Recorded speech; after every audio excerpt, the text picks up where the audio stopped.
Hey, what is going on, everybody? Welcome back to another Whiskey Wednesday night here on the Mash and Drum. What is going on, everybody? Welcome back in for another amazing Whiskey Wednesday night. And not only that, do we have the bracket, the bracket set up here tonight in week 4 of the Franken Blends edition.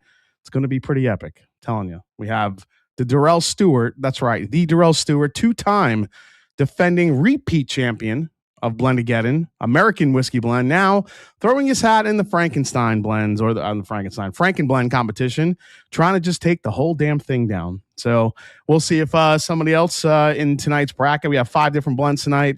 We'll see if someone could take out Darrell. So let's see here. What is going on, everybody? Nice to see everybody. Looks good. I can't see you, but I know everyone's looking good, feeling good. There you go. Let's effing go. Everybody's ready here. All right. Let's see. Should include Old Overhill 12 in this. Easier to find than Michter's. Oh, you know what? That's a good idea. I probably should have done that. You know what? I'm going to do that. I'll switch that out. Don't worry. We'll figure that out. Just remind me a little later. That's actually a really good point. Okay. Cheers all. Will be watching on replay, says Nathan Jurgensen. Oh, sorry, you're not going to be here live, Nate, but we'll see you later. We have Sandeep Chimo. We have Josh Pinniger. Jack Rye is top dog for price and availability. Gasfa is here. What's going on? Tim Jurgensen. Happy Whiskey Wednesday. Still awesome bottle and bond rye in the glass. We got JG. What's going on, Jay? Tim Romero is here. Patrick Grelick is here. JD Rye for the win. Cheers all tonight. Good luck, Franken Blenders. Joey B is here. What's going on, man? Warren's Bar, ready for a good rye battle. Sagar was my favorite, but ECBPR is going to be a challenger. Can't beat a good rye in the winter. Yeah, that was another reason why I wanted to do this tonight. I feel like rye whiskey, 'tis the season. Felt like, you know, with the release of Elijah Craig Barrel Proof A126 and how good it is, let's put it up against, I just picked a random Jack single barrel that I have. Not a single barrel, just like one that you find on the shelf. And see how it shakes out. So we'll see what happens. Justin Jenkins is here. All right. That's right. We have John Legalbo is here. What's going on? Cheers, Wednesday family. Let's see. Big Wit 254. Cheers, everybody from Temple, Texas. There you go. I like it. Like how we wrote the accent. 4 Leaf Whiskey's here. What's going on, Stacy? Nice to see you. 48 days until St. Patrick's Day. She's counting down the days already. Let's see. We got Matt Robinson is here. What's going on? The Bourbon Coach is here. What's up, Jesse? Let me actually let me fix this because it's not a purple kind of night. It's kind of a green kind of night. Speaking of St. Patty's and green, there we go. Tim Cornet is here. We got A-Brod is in the house. We got Jill the Sample Guy is here. Free Poach Steve. Cheers from the Iron Horse, a.k.a. the LIRR. Hoping to get home soon and pour myself some B525 to warm up from the cold weather. Get home safe, Steve. Yeah, that LIRR. It'll get you every time. The Dr. Sped is here. Cheers, awesome JD 2020 Barrel Proof. Damn, still the best one yet. Wise Guy Whiskey Guy is here. Love me some rye whiskey. Let's see here. Sweet Cindy. Love JD everything but old number 7. That's probably not that uncommon. That background image has some really good ryes. Brendan Pounders is here. Cheers, everyone. About to get a glass of something poured. Said hi to 4 Leaf Whiskey. Mauricio Pastenis is here. All right, he's got some high proof ryes too to join. Nick Foles, SAS Full Proof is going to shock, says Nick Foles. Love this. 96 waiting prescription bourbon. Mauricio Pastenis said hi to you. Joe, the Sample Guy is here. Who's this? We got Sweet Cindy. All right. Kenneth Clark is here. Cheers. All battling flu right now. So got some NyQuil in the Glen. Well, sorry to hear that you're feeling like shit, man. That sucks. Christian Mojica is here. We got Giselle's Realty Group. What's going on, Jonathan? Nice to see you as always, man. And more people coming in. Adam Dorman. He's got a blend in the fight tonight. Corvette Trey, Isaac C, Little Barry. I always wonder if Jason feels like a rock star before taking the stage during the lead up to going live. You know, Little Barry, sometimes I do get myself like pumped up. Like I'll go like my little gym and I, pump out some weights and I get fired up, and not every time, just sometimes. Tonight, I did not do that because I was exhausted. I'll tell you what happened the last couple days here. It's been pretty nuts. Let's see. Stephen Walt is here. Connoisseur Cigar Eric. James Lay. I think I saw Black Bourbon Families here as well. Jason and Brandy. and I'm just gonna keep welcoming people all in. Actually, I'm gonna grab that old overhaul before I forget.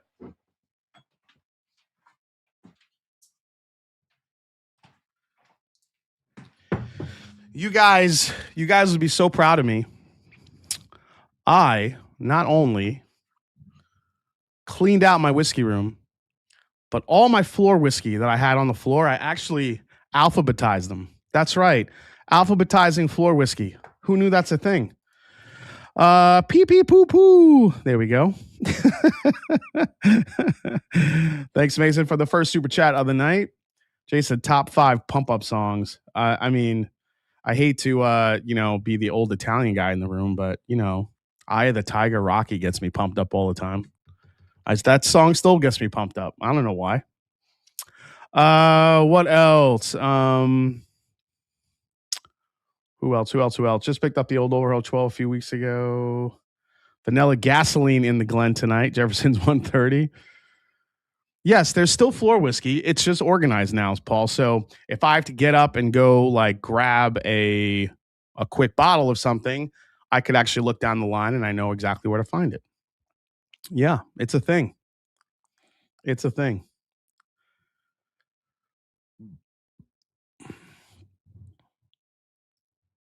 I feel like alphabetizing my floor whiskey would only encourage it. I don't know. Is that, you think so? I don't know if that's what would happen. Definitely flash dance is on my list. Yeah, I mean, maybe. I don't mind a little flash dance. It looks like my camera went crooked. What the hell happened? My camera's a little crooked-ish. Never want to get rid of that floor whiskey. That would be very adult. Right? Let me fix this. This is going to drive me nuts.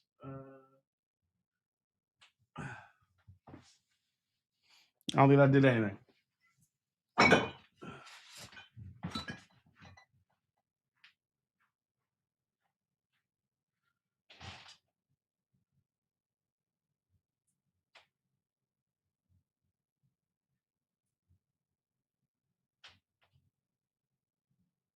There we go. That's straighter. Is that more straight?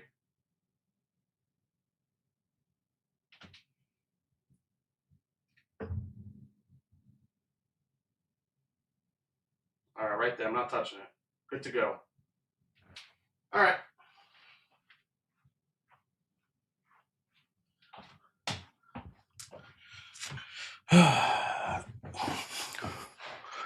It's still crooked. I'm good-ish. It's still fucking crooked. Whatever, dude. Starting a new shelf fund for Jason. Here we go. No floor. Dude, if I could get more shelves in this room, I would put them in this room, but I can't fit any more shit in here. It's kind of crazy. It's fine. Everything is fine. Yeah, everything. Yeah, it looks a little better. It's not still great, but it looks straightish. All right.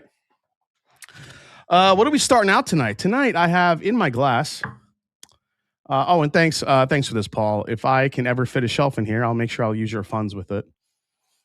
Du Hast Ramstein, that's a good one. Enter Sandman, I think is a great pump up song for me.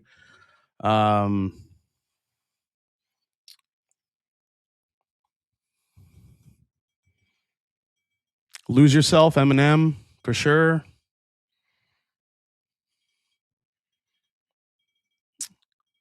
What else?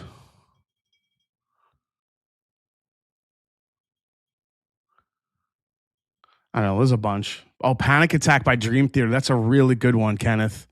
That's a really good one. Yeah, Camera needs a V8. Okay, so to like collapse Eminem, not like us Kendrick. Not like us Kendrick. Yeah, Time to Add a Drop Ceiling, Shelf Making Room. Always like Down with the Sickness, Disturb. Yeah, that's a really good one too. Yeah, actually, drop shelves might not be a bad idea. Oh man, you guys are giving me ideas. I like it. Okay, so this is a new K Luke pick from our friends at Hello Again Whiskey Friends. So this is Darrell. This is Kelsey. I don't know exactly how many people they had on this pick. There's a lot of people. There's a lot of people on this pick. I can't even see the faces on the sticker. But I think they did this during Bardstown Blitz. So this is interesting. This is a K-Luke finished in a Sauternes cask.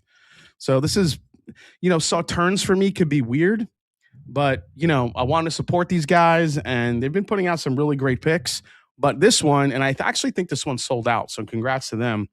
I have not tried this yet, so I wanted to dive in. They were talking this one up like pretty big. Like, this is one of the best finished whiskeys. So Jonathan was on. He said it's wild. Oh, for whom the bell tolls, Maria. So that's actually a really good one. All right, let's try this one here. I'm going to nose this. Oh, it smells fantastic.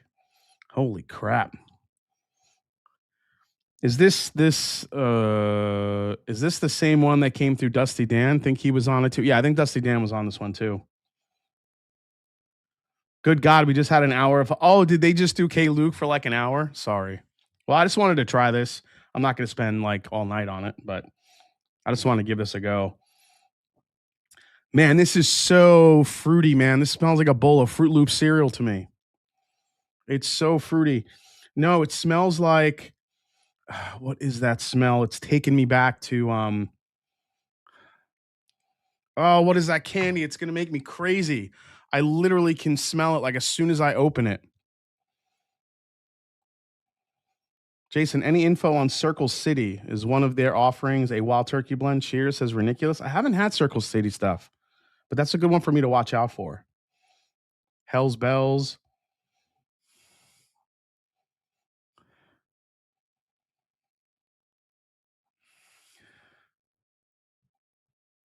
Oh man, what is that smell?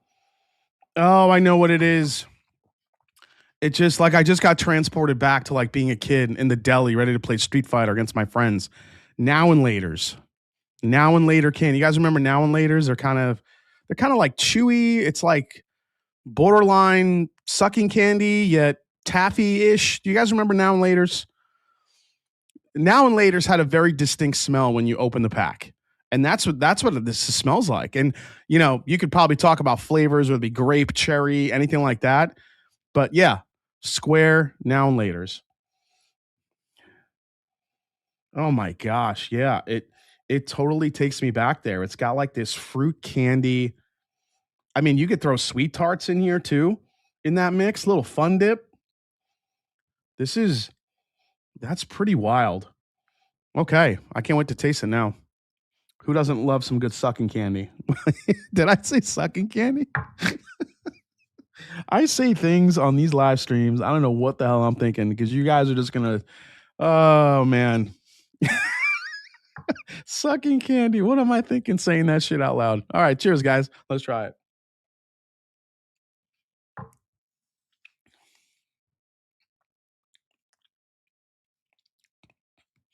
Tastes like it too.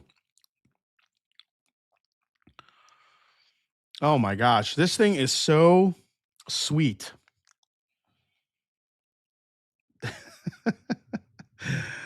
Top 5 sucking candies, go. Oh my god, I'm not gonna even do that.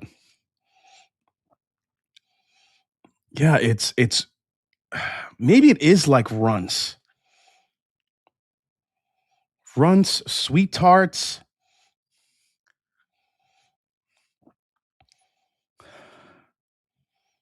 Oh, this is really gonna date me.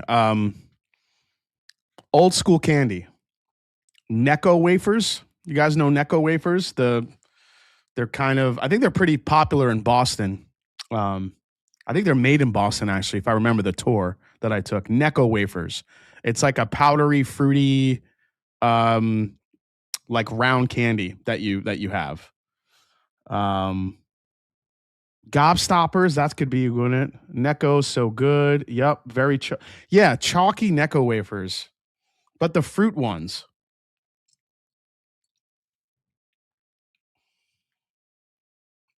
Yeah, dude, that's wild.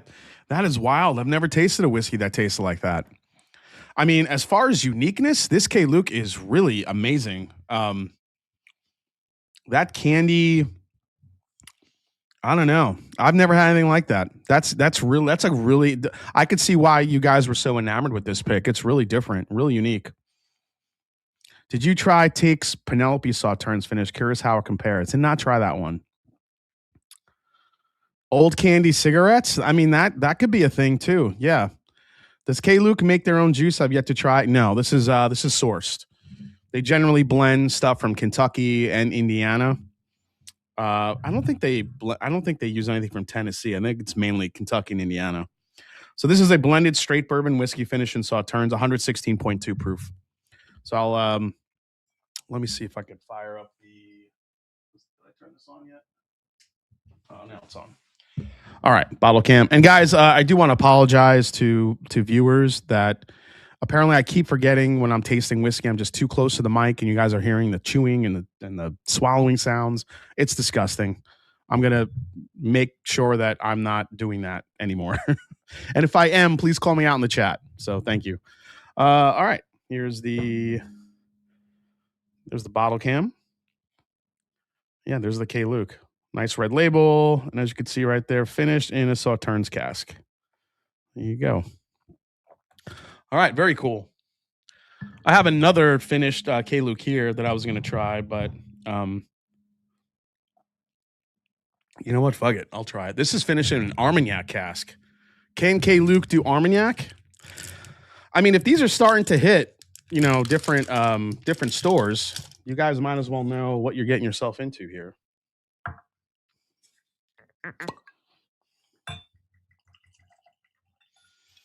Armagnac for me, I'm going to tell you right now, I'm very picky with Armagnac. You have to. Armagnac can't be, to me, it can't be like a finish that is completely, just kind of on top of the whiskey. Doesn't really feel like it's fully integrated. Let's see here. Bottle cam, please. You want to see that again? Oh, for the Armagnac one? Yeah, here we go. Okay, Luke. Single barrel. This one's from Liquor Barn in Kentucky. Finish in an Armagnac cask. So if you're not used to the K. Luke labels, these new picks or these cask finish picks are the red labels, which I like, red being my favorite color. Do you drink all of that? I won't drink all this now, but oh, okay. Wow, these could not be more wildly different. God, this is just such a throwback candy vibe on it. It's so crazy. Never smelled or tasted anything like that. Less mouth sounds, more cork pops, please. There you go. Blanton straight from the barrel or Jack Daniel's Coy Hill 24 for my next birthday pour, says Matt Bay Tosh. Dude, Coy Hill all day long. Wanted to get to the K. Luke yak finish, but couldn't pull the trigger. Well, let's see how it is here. So on the nose, I'm not getting like a ton of Armagnac, but I am getting, there's definitely a fruit, like a very, very dark fruit, almost like that Armagnac nuttiness that you get. Nancy Fraley calls it rancio. Not sure if it's quite that level. Yeah, but there is a Armagnac influence on here. A little bit grapey. Let's give it a try.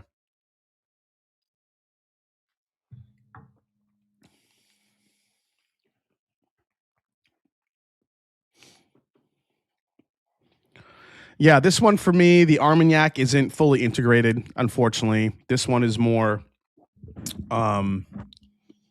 where the Armagnac just seems like it's playing a part, but it's not all the way through into the whiskey. I feel like the whiskey is still, it's a fine line. Like you don't want the Armagnac to completely take over the whiskey, but you also don't want, the whiskey to take too much of a backseat at the same time. But you want it to be fully integrated where you could taste the Armagnac from front to back. And unfortunately on this one,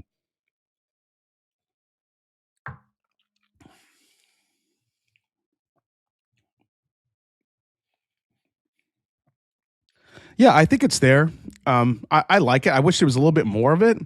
I'll tell you what, that's probably one of the better Armagnac finishes I've had. I want it to come through a little bit more from front to back, but that's probably, I mean, when you're like talking about amazing Armagnac finishes. I mean, we're looking at, there's two that stand out: Chateau de la Baude from Bardstown Bourbon Company, and the again also Bardstown Bourbon Company, the French oak, the whatchamacallit, the Notre Dame one. So I think those two have been like tops for Armagnac finishes for sure. What's up, Scotty? Two hotties here. Nice to see you, man. What whiskey has a good integrated Armagnac? I had the J. Henry and it was okay. Yeah, it's hard to find. Dark Arts, Top Jimmy, thank you for saying that one. Dark Arts I would put up there. Dark Arts has an amazing like 10, 11, 12-year Armagnac finished bourbon. That is just ridiculous. That one is very well integrated. And luckily, Master Journey got a pick of that one. So we got that one being brought to the group soon. Probably the best Armagnac pick that I've been a part of. It was really good. Bardstown Normandy, that was it.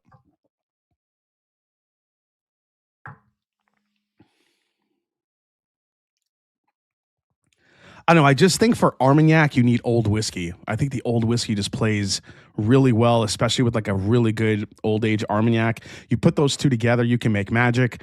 It's definitely a project that I'm thinking of for Drum Key. So there will be some sort of Armagnac something coming from Drum Key at some point. It's just going to take time for me to kind of develop those flavor profiles and get it to where I really like it and would want to release it. So it's definitely not going to be a quick hit finish. I wanted to sit in that cask and really get the French oak and the flavors of the Armagnac in it. But it also comes down when we've talked to Nancy Fraley before, it really comes down to those casks as well. Like there are some varieties of grapes that just don't work as well with bourbon as some others do, and she kind of knows how to unlock that. So it's not just grab an Armagnac cask and throw some whiskey in it. I think there's different grapes and different types of Armagnac that will work better. Yeah, the Barrel Craft Spirits Armagnac was okay. That one was decent.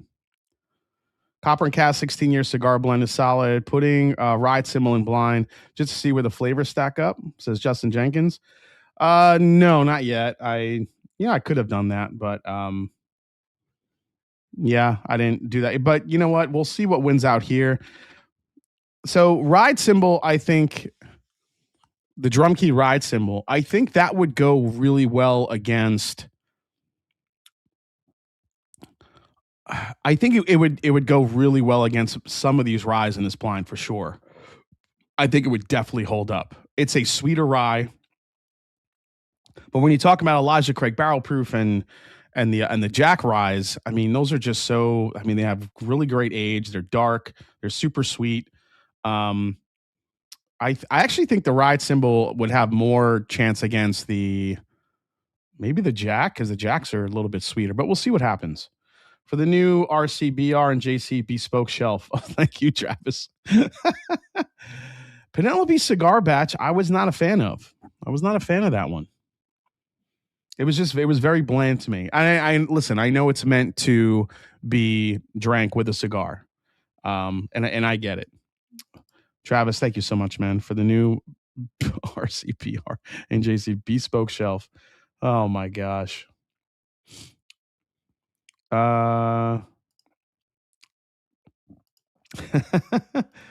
Old Elk Cigar Batch. Yeah, no, that didn't do it for me either. That one, more than anything, just felt like such an amalgam of finishes that just didn't work for me.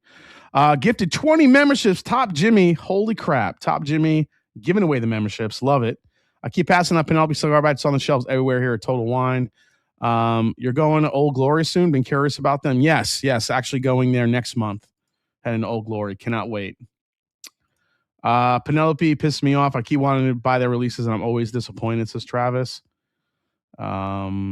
Oh, now you're talking. Jason can swap out the turkey bottles behind him for all bespoke bottles. You guys are killing me with bespoke. Compare the K-Luke to a recent Magnus cigar blend. Do I even have a recent one down here? I think my recent one I have is upstairs. I would have to go upstairs to get it. But I'll think about doing that, Kenneth. That could be pretty cool. But I don't even think this K-Luke has that type of depth.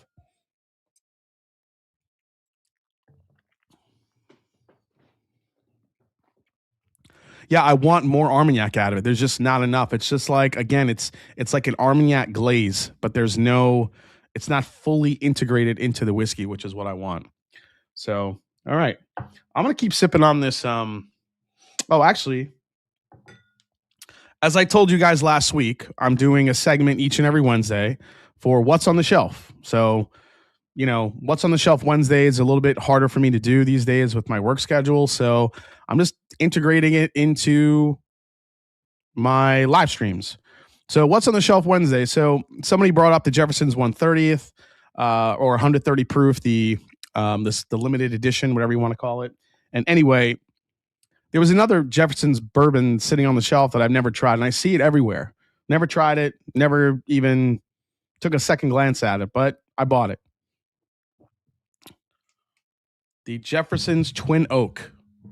It can't be that bad. Can it be that bad? Has anybody had this one? Now, this was not a cheap bottle. This was like, I think it's like $70, $80. I don't know, man. Maybe my limited edition 130 proof Jefferson rose colored glasses I had on. So I decided to take a flyer on this and try it.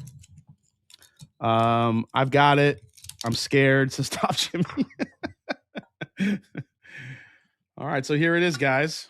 The Jefferson's Reserve Twin Oak Custom Barrel Edition. Very rare. They want you to know this is very rare. If you guys never seen this bottle before, here it is. Jefferson's Reserve Twin Oak Custom Barrel. It's very rare. As I said, they want you to know. Don't most people like a light Armagnac typically? It says 96 millimeter. I don't know. But I think from a bourbon drinker standpoint, you like the darker flavors. All right, so that's the Jefferson's Twin Oak. We're going to get that. That's all cardboard. We'll see. Can we make this segment? Is this the new bottle better or worse value than Old Elk? What's better, the Sauternes or the Armagnac? I actually like the Sauternes over the Armagnac finish. I think the Sauternes, just because it's so different, it's so crazy. Which I have over here. Yeah, I mean, you can't even. Yeah, here, like, I can't escape that smell. I mean, it's just so free. It tastes like those candies. That thing is so wild. All right, so stats on this one. 90 point. Oh my God, is that another 90.2 proof on this one? All right.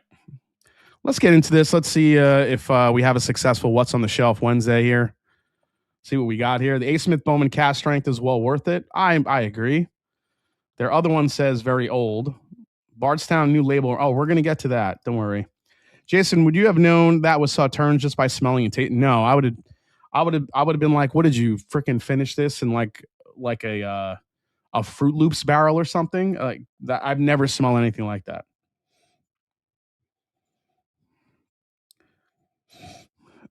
Jay, what sports are you watching once football is over? Let's see, college basketball or hockey? Probably more hockey, I think, for Nicholas. I think a little bit more hockey I watch.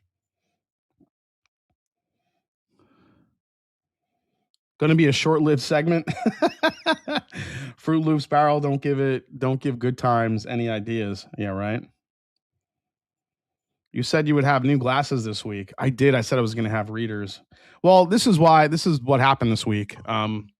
So obviously it snowed like crazy over the weekend where I live here in close to central Columbus here in Dublin. We got, I would say 11 to 13 inches of snow. It's always hard to tell with all the wind and you don't know, what the wind's doing on top of all that. But I mean, so, Kim stayed here, my girlfriend, Kim.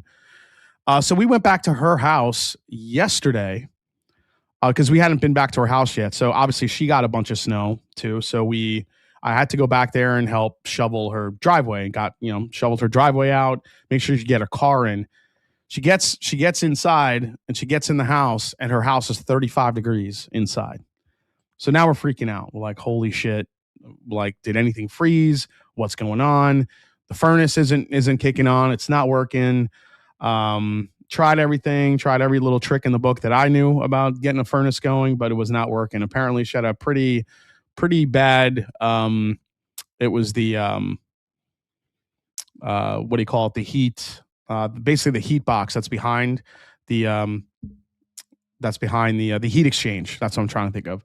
The heat exchange that sits behind the furnace was actually cracked and blew some air back into the flames, and that's like an emergency shutoff situation.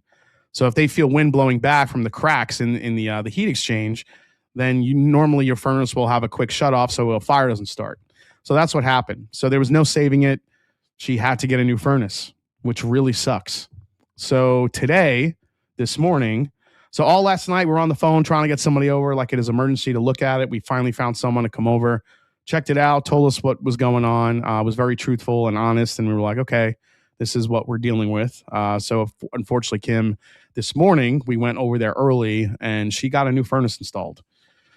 So we were kind of sitting at our house all day today, well, most of the day, just waiting for the house to heat up. It took a while for it to get from like 38 degrees all the way back up to, 68, 70, where she likes the house to be.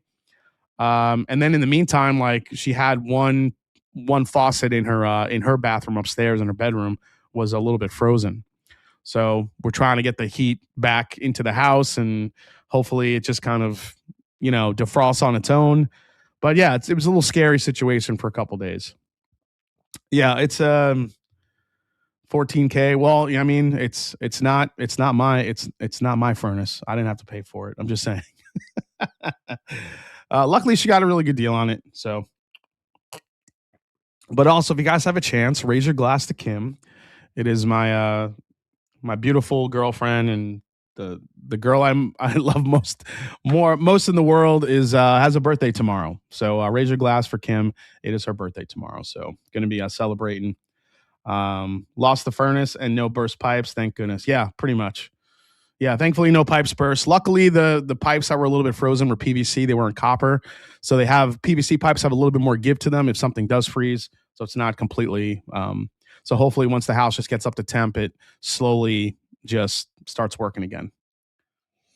All right, let's get into this twin oak, because it's very rare. If you guys didn't know already, it's extremely rare. All right.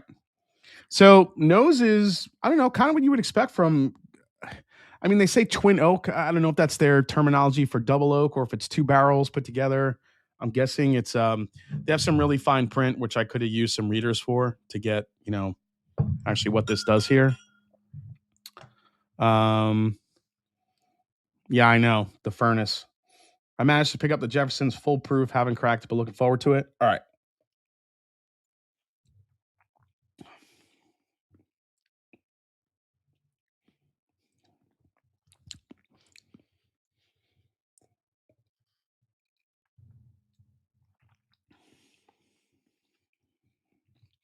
Yeah, honestly, it's not bad. It's sweet. It's marshmallowy. Little hint of milk chocolate. Maybe a hint of spice, not a lot. I mean, the proof is low on this. Put a ring on it, R Flinch. R Flinch, if I could, I would. Not going to get into that right now, but yeah. Good to know. I will remember to text her tomorrow, says Mrs. EJ. Dude, our furnace blew out January and we had to replace it with the entire HVAC system. Yep. Dude, it's crazy. So, okay. I think this could go up to the standard double Woodford double oaked, but I think this is more expensive. So just buy Woodford double oaked. But I do think Fox and Odin's double oak bourbon is better than this. Possibly the Peerless double oak might be better than this too. There's a lot of really good double oak bourbons on the market these days, and I think that those were probably now. Fox and Odin is $100. It's an expensive double oak bourbon, but it's really delicious. But yeah, I don't know. Put the bourbon in the prenup. Can't be with the Pappy. I don't have any Pappy. I told you guys. I do not own any Pappy. I don't have a 15. I don't have a 20, and I don't have a 23. And I'm in no rush to get them. If one of them happens to fall in my lap for retail, I'll buy them. But I refuse to pay for any Pappy.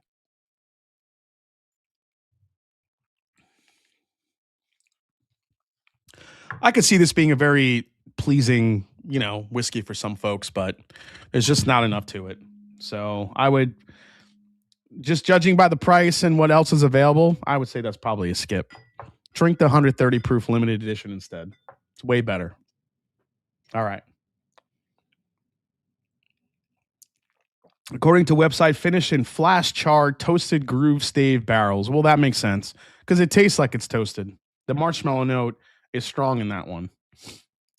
Is it better than Old Foe 1910? No, I would still take 1910 over that. Crittenden double oaked and Conviction. Yeah, actually, Conviction double oaked is a great new one. That's delicious stuff. Like I said, there's just so many. Yeah, I do. Yeah, the Peerless. Yeah, the Peerless definitely gets overlooked. The way you worded that, I'm led to believe that you have the 10 and 12. No, I have an old Rip 10. I do have an old Rip 10. I do not have a Lot B12, and I do not have the other three Pappies. And I do have a Van Winkle Rye now, though. I have a Van Winkle Rye, which I might be trading to maybe get a Pappy 15 if I could, but we'll see. So I have a Van Winkle Rye, I have an old Rip 10, and that's it. As far as like the Van Winkle collection, that's all I have. So, hey, what's up, Bourbon Lover? Nice to see you, man. All right, let's get to a couple of news stories before we get into the rye blind. Then, of course, Blendageddon tonight. Let's get into this real quick. So, first and foremost, where is the news stories? Blah, blah, blah, blah, blah, blah. Okay. Speaking of Pappy, that's right. Sotheby's rewrites the record books for American whiskey. That's right. Sotheby's shattered auction records galore in New York on January 24th as the Great American Whiskey Collection lived up to its name. Now the most valuable American whiskey collection ever sold at auction. Its combined hammer price of $2,003,900 or $2,504,892,000 with buyer's premiums soared above the 1.7 million pre-sale estimate.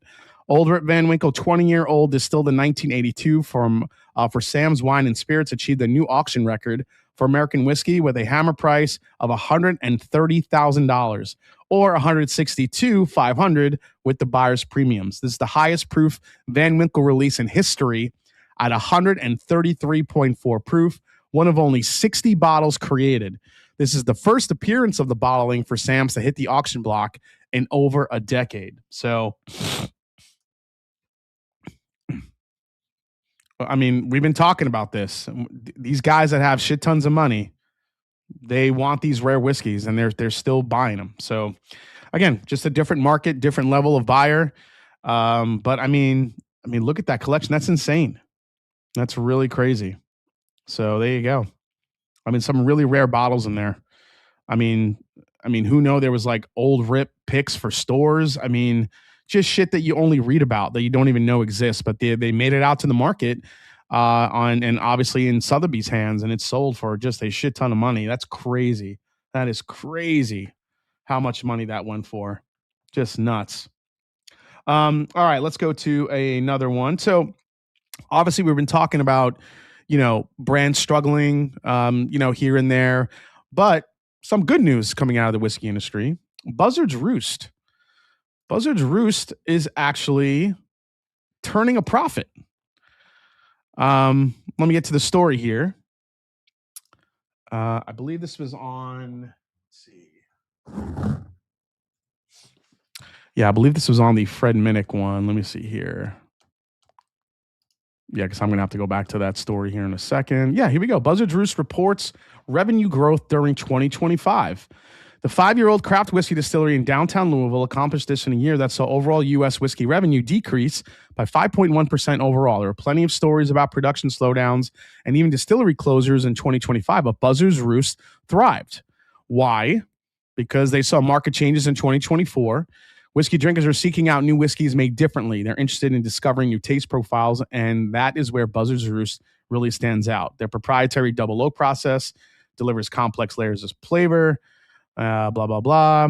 Buzzard's Roost redesigned its labels to better communicate the brand's unique double oak process. The new look debuted with Buzzard Roost's new signature double oak bourbon in March. So they've been refining the product mix, barrel strength double oak bourbon, bottled and bond double oaks, small batch char 1, toasted barrel, signature double oak bourbon, and their single barrel sales. So what did I say? What have I been saying? That creators and distillers and blenders, what they're doing is kind of truncating their offering. They're just kind of, maybe doing a little bit of an audit. Do we need this expression? Do we need this expression? Really honing in what they do best and taking that and pushing that forward and selling that and making things new and fresh and updating it. If you're really good at what you do and you just keep putting that whiskey out, eventually it's gonna pay off dividends. Now, obviously, you're always going to need something new, and I think Buzzard's Roost is very capable of doing that. But just kind of an interesting, little blip on the radar that you thought was kind of a, doom and gloom all the way around. But there are some people out there doing some things that in a shifting market, playing it smart, and seems like Buzzard Roost is one of those. Next up, we have, that's right. That is Kenan Thompson is launching a lemonade kit with Jim Beam for fans who had a tough football season. I'm probably going to need one of those. Jim Beam is bringing back a postseason promotion aimed at football fans whose teams did not make a championship run. On Thursday, the bourbon brand announced it has teamed up with comedian and actor Kenan Thompson to launch the Jim Beam and Lemonade Kit, a limited edition package tied to the 2026 Refresher Season campaign. The effort encourages fans to reset after a loss with a simple server, Jim Beam and lemonade. The campaign builds on Jim Beam's earlier 7 Stages of Defeat initiative from 2025 and appeared this season during Netflix's NFL Christmas Day games. Thompson, a longtime football fan, appears as the face of the promotion. So fans 21 and older can request the Jim Beam and Lemonade Kit on a first-come, first-served basis through scheduled online drops at 1 p.m.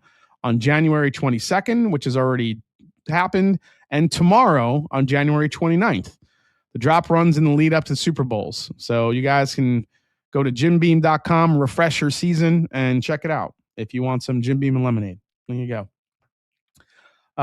Okay, let's get into this because I know a lot of people have been waiting for me to talk about this. It's the new Bardstown Bourbon package redesign. And if you guys have not seen this yet, here is what it looks like. This is the new Bardstown Bourbon Company redesign. Now, let me just read a little bit about what happened here. So, Bardstown Bourbon Company has revealed a new comprehensive packaging transformation across its core portfolio this year. The new design reflects the brand's continued commitment to pushing the boundaries of bourbon while maintaining the quality standard of its award-winning American whiskey portfolio. The packaging update marks a strategic visual evolution that speaks not only to the forward-thinking, they're using the word ethos. That's one of my most hated marketing words. The packaging update marks strategic visual evolution, that forward-thinking ethos that defines the brand, but more clearly to the spirit within. So enhanced visibility on the shelf. So these are basically what they're laying out, what these key design updates entail. Enhanced visibility on the shelf, secondary labels in bold typography, plus distinctive iconography. Improved product clarity, prominent designations, and intuitive bar calls for each expression. A refined color system strengthens visual separation and SKU differentiation. Premium materials, soft touch label, substrate adds density and distinction, elevating the bottle's feel and presence. Sealed with a heavier weighted cork, the elements merge thoughtful minimalist design. Our new packaging amplifies what made us who we are: bold, innovative, and transparent, and high quality. So I'm not going to read all this other marketing speak, but here's some other photos. If you look on all the way to the right on this, that's the high wheat label. If you look at the one that it used to be, this is basically the distinction. So you have the high wheat, which was kind of a wheat color, and it had those etchings in the back of the bottle, which kind of gave you what grain it was. But next to it is the new one, the high wheat, very light blue, which, I could see what they're trying to do with the color palette. Here's the look at the entire lineup again from left to right. You have their standard bourbon, their bottle and bond, their rye whiskey, which is a kind of a foil green, and then high wheat, which is that blue. So there you go. in the interest of it's a no for me, dog. Terrible. Old labels were way classier. Less about the brand, more about the product. I can't read the one on the left. Is this an eye test? I'd venture to say bartenders enjoy at least the difference from the old and the new for the high wheat and the regular. As an owner of a marketing agency, there are two things a rebrand should never do: make you look cheaper and make you look like someone else. Bardstown did both. Oh yes, yeah. The new early times bottle and bond tastes completely different in the new bottle. End of an era. Yeah, I'm in the market to try to find one of those, and we'll do a whole video on that. Looks like some new Crayola boxes, a color system. So I happen to have one here. They sent me one live in the flesh. Let's take a closer look. All right, so there you have it, guys. The new Bardstown Bottle and Bond. Now, as you could see, they're using a map. So that is one of those surface map. It's like the surface map texture maps that they utilize. And that's like kind of underneath, and that's kind of a call to there's nowhere they won't go. If you've seen their marketing, that's what that means. There's nowhere they won't go to find new exciting whiskey, like the Normandy release, like the Mizunura release. But yeah, the bottles are, I mean, the text is very plain. It looks kind of generic to me. A lot of people have called that out. And you know, here's my thoughts on this, and let me kind of turn it around because people are wondering, do they still have the information on it? Yes, they do. Right here, you could see they still have the blend details, exactly what's in it. They're still being transparent as to what's inside the bottle, so that's always good. You never want to lose the transparency part of it. But yeah, I had a lot of mixed feelings about this. I just didn't. Look, if I'm being honest, I like the old bottles better. I think they're classier looking, especially at the price points that some of the Bardstown Bourbon Company bottles are. You want it to look a little bit classy. This, while I understand the point of getting it on, because look, shelf space is everything in bourbon. If you're competing on the shelf, you got to stand out. You got to be clear. It has to be concise. It has to stick out. Those bottles are going to stand out more on the shelf than their other ones do now, I think.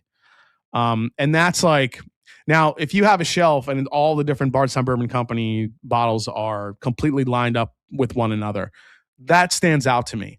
Now, if you're at a store and the bottled and bond is one place, the rye is another place, the high wheat's another place, and they're not all together, then these bottles on their own, I think, are going to stand out more on the shelf. And I think that's what they're betting on. They're betting on the bolder color and the bolder, text, just like that plain generic text, to stand out on the shelf versus what they have now. So I can understand it strategically for the most part, me just being a marketer. But I do feel like it lost a little bit of the classiness that I liked with Bardstown, because Bardstown Bourbon Company always, to me, was very forward thinking. They were innovative, kind of on the forefront of what's new, especially in Bardstown and into Kentucky bourbon. But at the same time, there was a classiness to it. And I felt like they went a little bit too far towards the generic look. I wish there was more of a medium, more of like a median type of label they could have made, where it kind of combined the classiness with maybe something standing out a little bit more. I just feel like this just went a little bit too far. I don't understand the high wheat on the blue, but if they're talking about the color coding for them, kind of being, the color call outs, like if I want a wheat whiskey, not many people have a light blue label like that, especially for a wheat or a high wheat bourbon. So that'll stick out. So I think from bartender, store shelf standpoint, marketing brain, it makes sense. But from a drinker and a fan of Bardstown Bourbon Company, I like the older labels. So yeah, I think, and so I think I have to catch up to the chat here. I think the community is upset because they care about the brand. Yeah, I think that's a big part of it too. A lot of us that got into bourbon around, even if it was like pre-COVID or just like COVID, Bardstown has been one of those that we've seen grow exponentially. And I think seeing it change so dramatically now, you care about it a little bit. Old is better.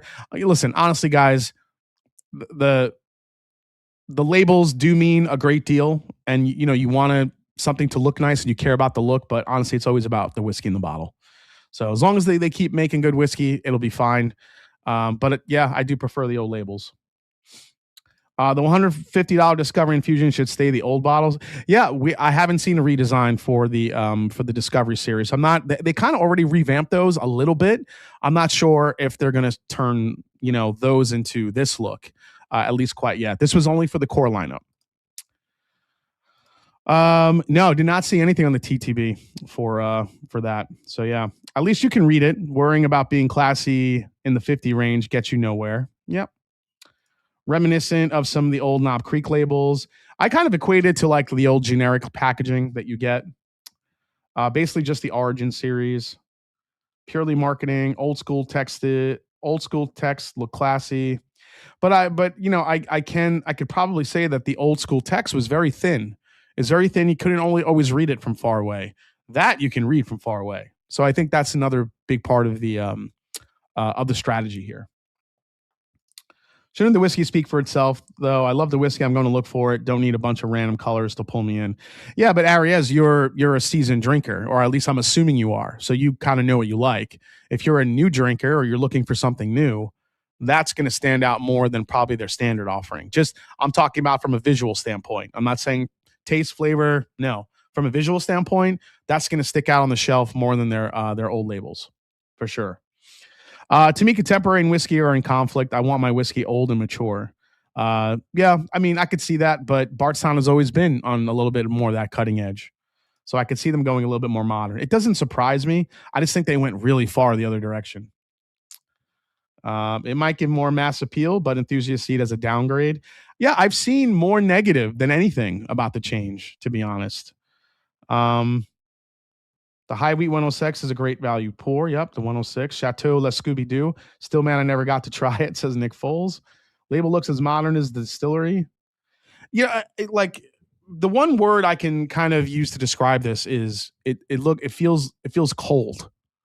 You know what I mean by that? Like it just feels like it's, I don't know. There's the simple text, the boldness. It just feels, I don't know, when you saw like the old Bardstown bottles, I don't know, it felt like warming and inviting and classy, and this just feels a little bit colder. Does that make sense? I don't know. I just feel like feels like cold. I don't know. Maybe I'm crazy. Looks AI generated. Sterile. Maybe sterile is the word. Yeah, it feels like a hospital. Maybe sterile is the right word. The Cracker Barrel. I've seen this comment at least 100 times coming to it. The Cracker Barrel of bourbon. Yep. Industrial. Yeah. I mean, the superlatives are a little bit hard to find when it comes to these new labels. Whiskey Knows, Jason, damn it. I told you to keep Travis Raw purchase private on the Pappies. Well, if Travis bought all of them, then yeah, hope he sends me a sample. I think the focus on premier whiskey is driving mid-tier bottles to stand out more because mid-tier is what's suffering the most. Yeah, Spiteful Bum. That's what I've been saying. It's those mid-tier level bourbons that are struggling for sure. Super premium, hard to find. People are still gobbling those up. The cheap bottles, people are finding those and still enjoying those because they don't want to pay for the higher price ones. But the mid-tier level bourbons are the ones definitely struggling. Yeah, it's not bespoke enough. All right, guys, let's get into this blind tasting here.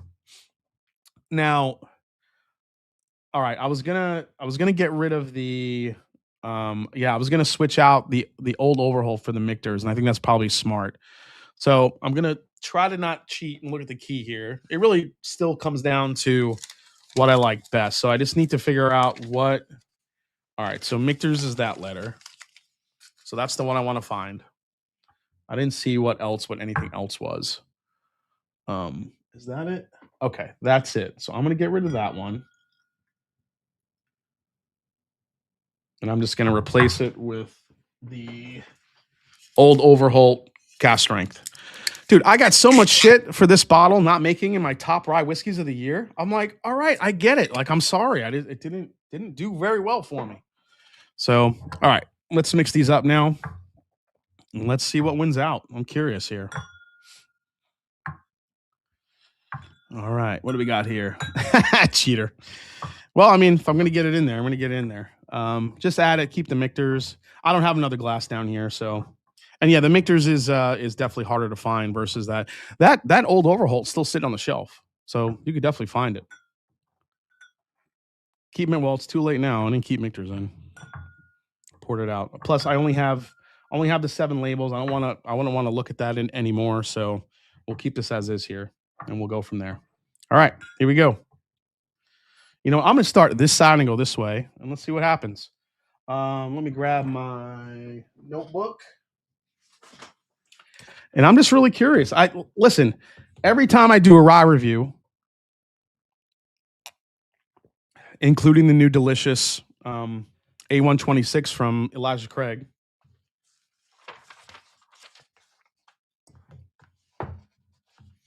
First comment, how does it stack up to Jack Daniel's single barrel proof? That's what everybody wants to know. Well, let's find out. Again, Jack Daniel's barrel proof barrels will vary.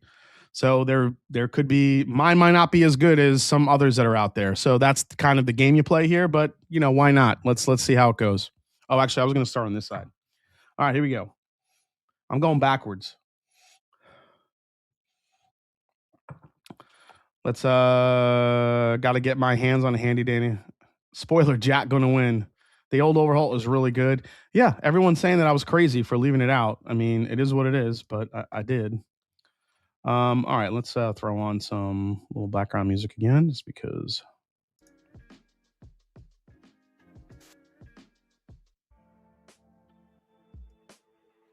All right, guys. Nothing for you, but that's about to change. What else did I want to talk about real quick tonight? Did we talk about the whole Four Roses is on the selling block for $1 billion thing yet? Japan's Kirin Holdings, who owns. I think they've owned Four Roses since 2003, 2002, 2003, if I remember correctly.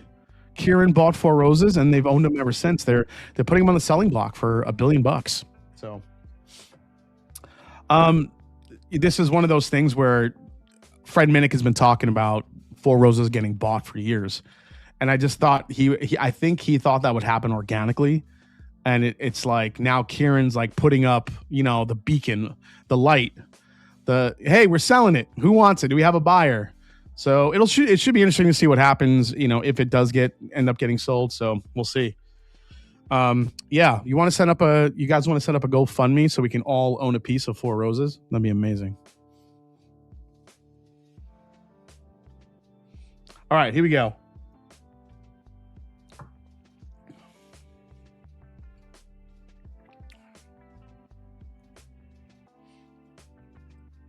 First one out of the gate is, these are all going to be really delicious. It's just going to really be nitpicking here.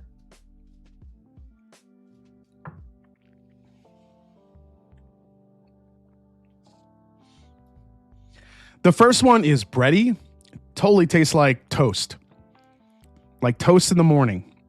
A little bit of honey butter on there. Some caramel drizzle. Yeah, the first one off the bat's actually really good. Let's go to the second one here. Kirin put it on the selling block just because they wanted to see if it would be bought. They no longer need the money from whiskey. Their farm brand is making crazy bank. CJ Miller, yeah, I kind of read that too. But yeah, it's really interesting how that's happening.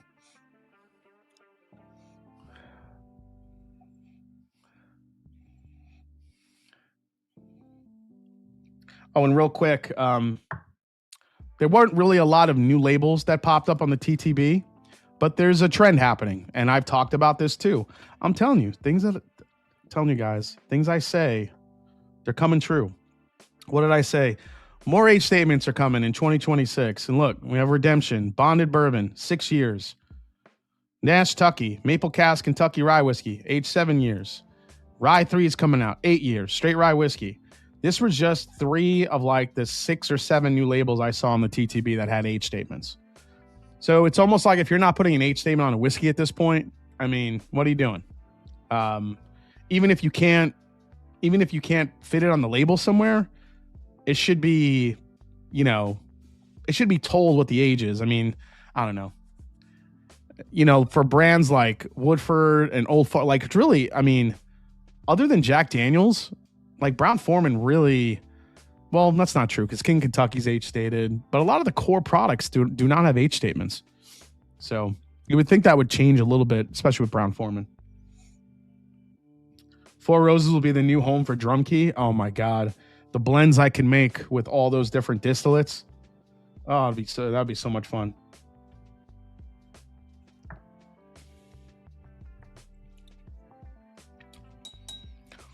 Oh, that's good. This is minty, caramelly, more minty, spicy. Dude. I might like that better than the first one. Definitely more mint in number 2 here. This has way more mint to it. A little bit more of like that, just that rye spice, that rye breadiness that you get. But I love the mintiness in it, and the spice in that is completely amped. Amped up spice. Love that. Like the first one is like a subtle piece of rye bread, some honey butter on it, maybe a little caramel drizzle. You take a bite of that, really, really delicious. The second one is a little bit more of an assault. It might be rye bread, but it's like heavily toasted rye bread with a lot of black pepper on it. Then you have like this mint, you have the clove, all these baking spices on top of it. That's what the second one feels like. Drum Key is going export only. Hey, Amy Bowman's here. Richie Z, about 400 people in the chat. Guys, thanks you so much for chiming in tonight. If you're watching, please hit the like button below. Appreciate it, guys. Is there any other good single barrel ryes in this blind other than JD?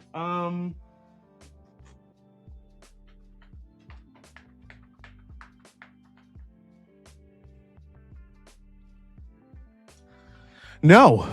I mean, Michter's would have been a single barrel in there.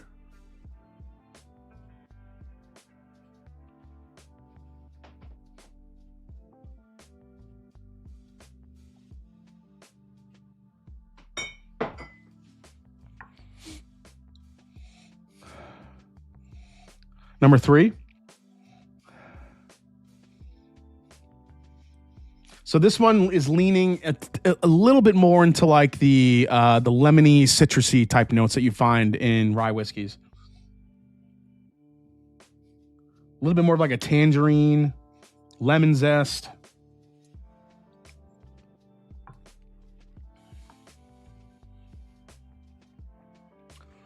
This is very sweet on the front and very spicy on the back. It's a tale of two halves. This is all just sweet candy, a little bit floral up front. The citrus kicks in, and then the back end is just all spice.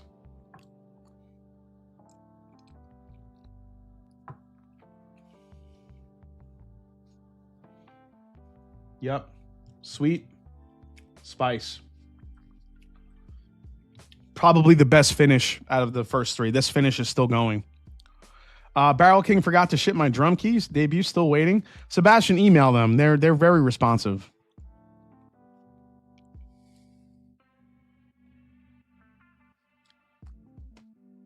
All right, let's go to number 4 here. Yeah, Barrel King definitely had weather delays. Oh man, this is probably the darkest out of the first 4. Oak char. I'm getting a little molasses in here too. But man, this is again that toasted rye bread note. I don't know why I'm so sensitive to it tonight, but I'm really getting that. Like a piece of rye bread that's just been in the toaster a little too long.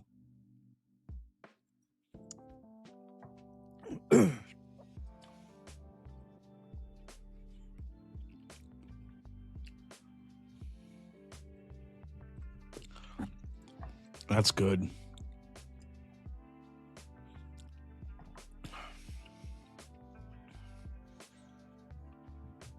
Very clove. This is all clove and molasses and chocolate on that one. That one went down the wrong pipe a little bit. I'm struggling.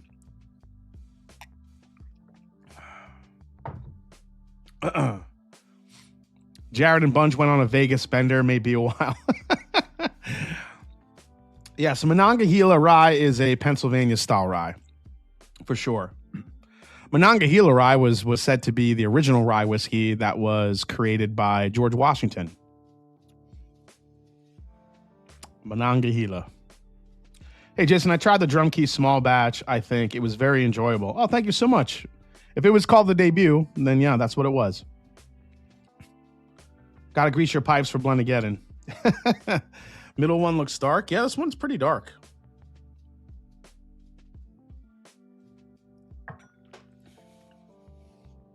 It is dark. It's dark. It's clovey, molassesy. It's sweet. That's easily number one so far.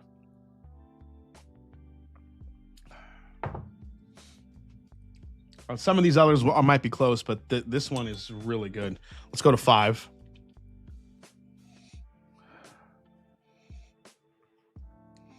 Oh, man, this one smells fantastic too.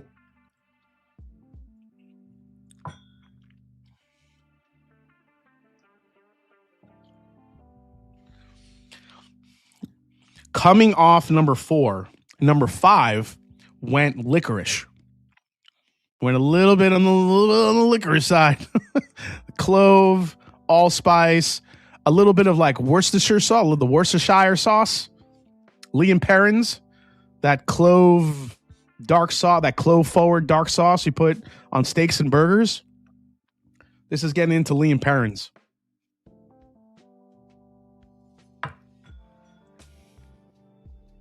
Oh, but it's sweet. It's good.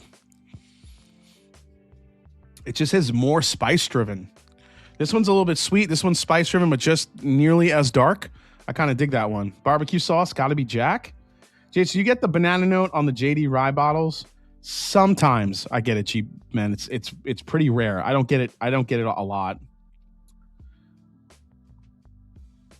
Going to review the Saz 125 tonight. I think it's good, but have seen so many call it special.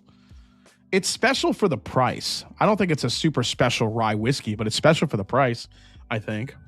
All right, let's go to number 2 here. Or let me write my notes for number 5. So number 5, wait, 1, 2, 3. Yeah, 5 was, what did I say it was? Licorice.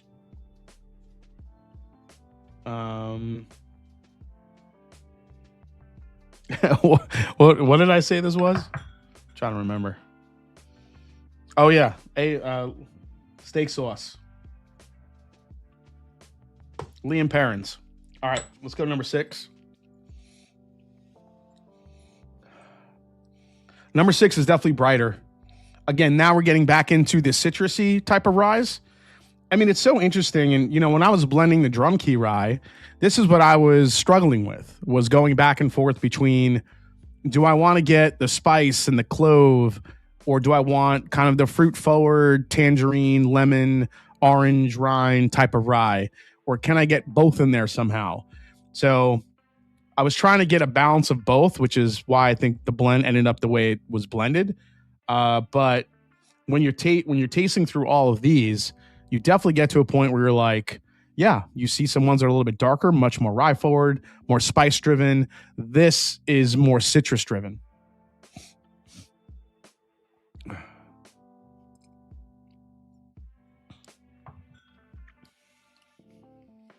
Oh my gosh.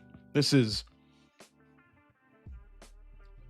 lemon, orange, juicy fruit gum all day long. Wow. Super sweet. Let's go to the last one here. Has JD Barrel Proof Rye ever lost a blind? Any channel? The first single barrel proof rye I ever bought, it lost.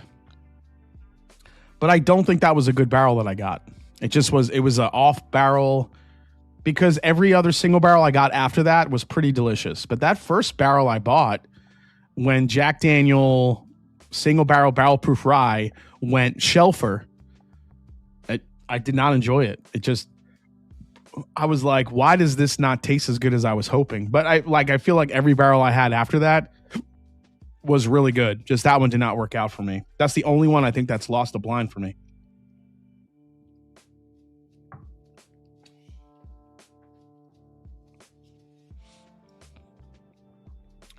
First one is somewhat close to the second one. I'm sorry, last one.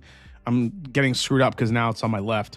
This last one is closer to the second to last one, yet I still think somehow it's a little bit darker than this one.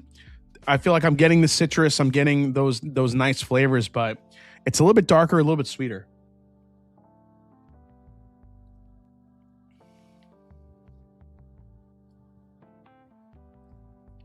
This is going to be interesting. These two, I think I like a lot. They're the darkest. They're the most rich. They have crazy, like the flavors are very different in these two, but they're equally very bold, very dark, very rich, which I really dig. The rest of these, this will be interesting. These two are citrus forward, while these are more spice driven. And this one in particular, from my notes, is kind of a nice mix of both, where you get sweet and spice. So let's see how this shakes out. How would the Crittenden 7-year rye fare in this blind? Probably pretty well. I love the Crittenden rye. James, did Fred ever review your whiskey? Says Robert Schemmer. No, still haven't seen it. I sent him the bottle. He hasn't. I don't know if he's gotten to it yet, or I don't know if he opened it yet. I don't know. I sent him the bottle, put a nice little note in it. Haven't heard back yet, so. Also sent it to Bourbon Pursuit. So Ryan and Kenny have it too, but I don't know if they've gotten to it yet either. So we'll see. Hopefully we hear from them soon. All right. One more quick taste through.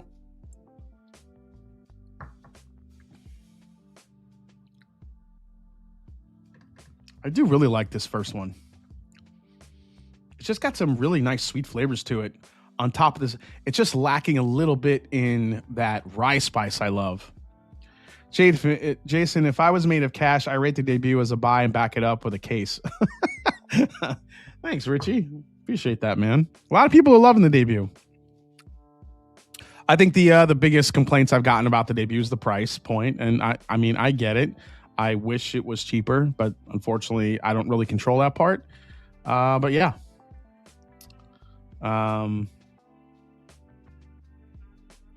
That explains the bottle of drum key that I got from someone named Fred. Tommy says, hate it. Yeah, it's just, yeah, the price is a little bit rough, but I get it. But at the same time, I'm also not putting out volume-based releases. It's not like I'm putting out a release like every other week.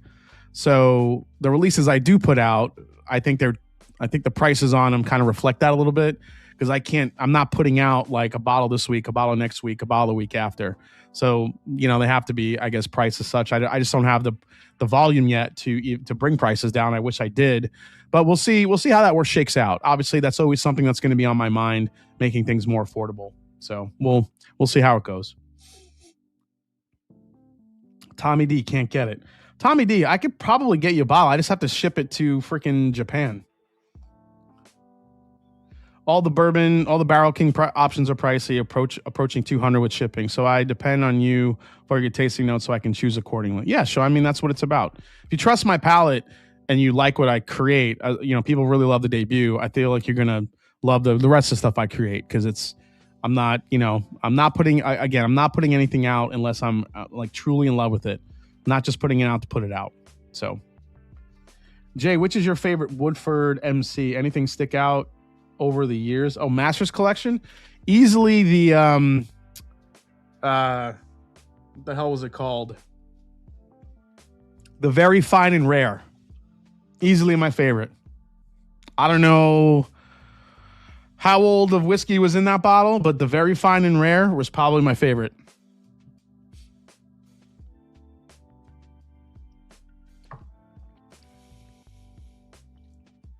This one's a little fruity now. That one's pretty good. Let's go to this one.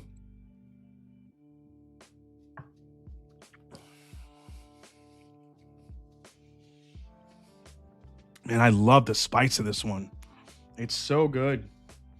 I think I like this one a little bit over that one. I just love the spice factor and the punch of flavor in that one. All right, let's go to number 3.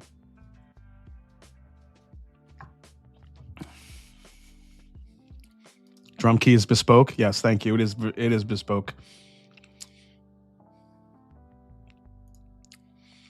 Very fine rare bourbon lost to low barrel entry proof for me. Very fine rare lost to low barrel entry proof. Did I don't know if I tried that one. Because there was a point where I just stopped buying those things. So if there is a better one than that, then I would like to challenge that. But I still have a little bit of the very fine and rare. I love that bottle. Drum key is bespoke. Thank you so much, Tim, for reminding me how bespoke it is. Bespoke and ethos are my two most hated marketing words right now. Fucking bespoke and ethos. Jesus Christ. Ethos.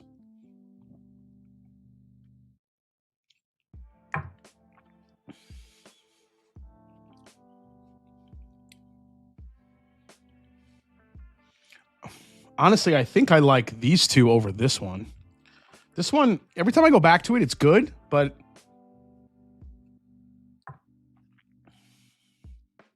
it's just falling a little flat compared to these two. This one is just a beast. And then this one actually has more layers. So I like these two. And then it's going to come down to where do these fit?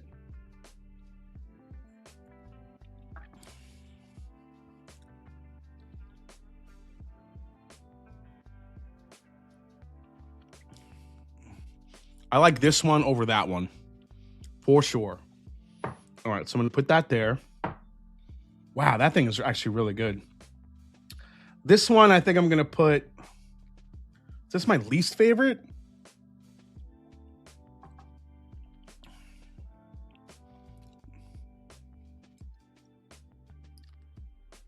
No, this is my least favorite. Then that one.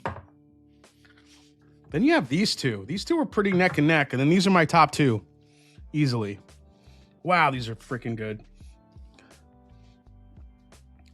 Woodinville 8-year rye is not in the blind because I hated that shit. Sorry to say. My palate did not jive with the Woodinville 8-year. It tasted like Sharpie marker and glue to me. I don't know if I got a bad bottle, but it was awful. And I know that's crazy because there's some people out there that freaking love that whiskey, and I just don't think my palate goes that way. I don't know what it is. It just tasted too chemical to me. But, you know, it is what it is. I like to live a bespoke ethos lifestyle. I'm sure you do, Adam. I'm sure you do. Woodinville 8-year rye is so polarizing. It's nuts. It is. It's very polarizing. I feel like either people love it or hate it. Like, to me, man, as soon as I nosed that thing, I knew I was going to hate it. Woodinville tastes like pine sol. I'm hearing A126 is a winner. It is. A126 is good. All right, so these two.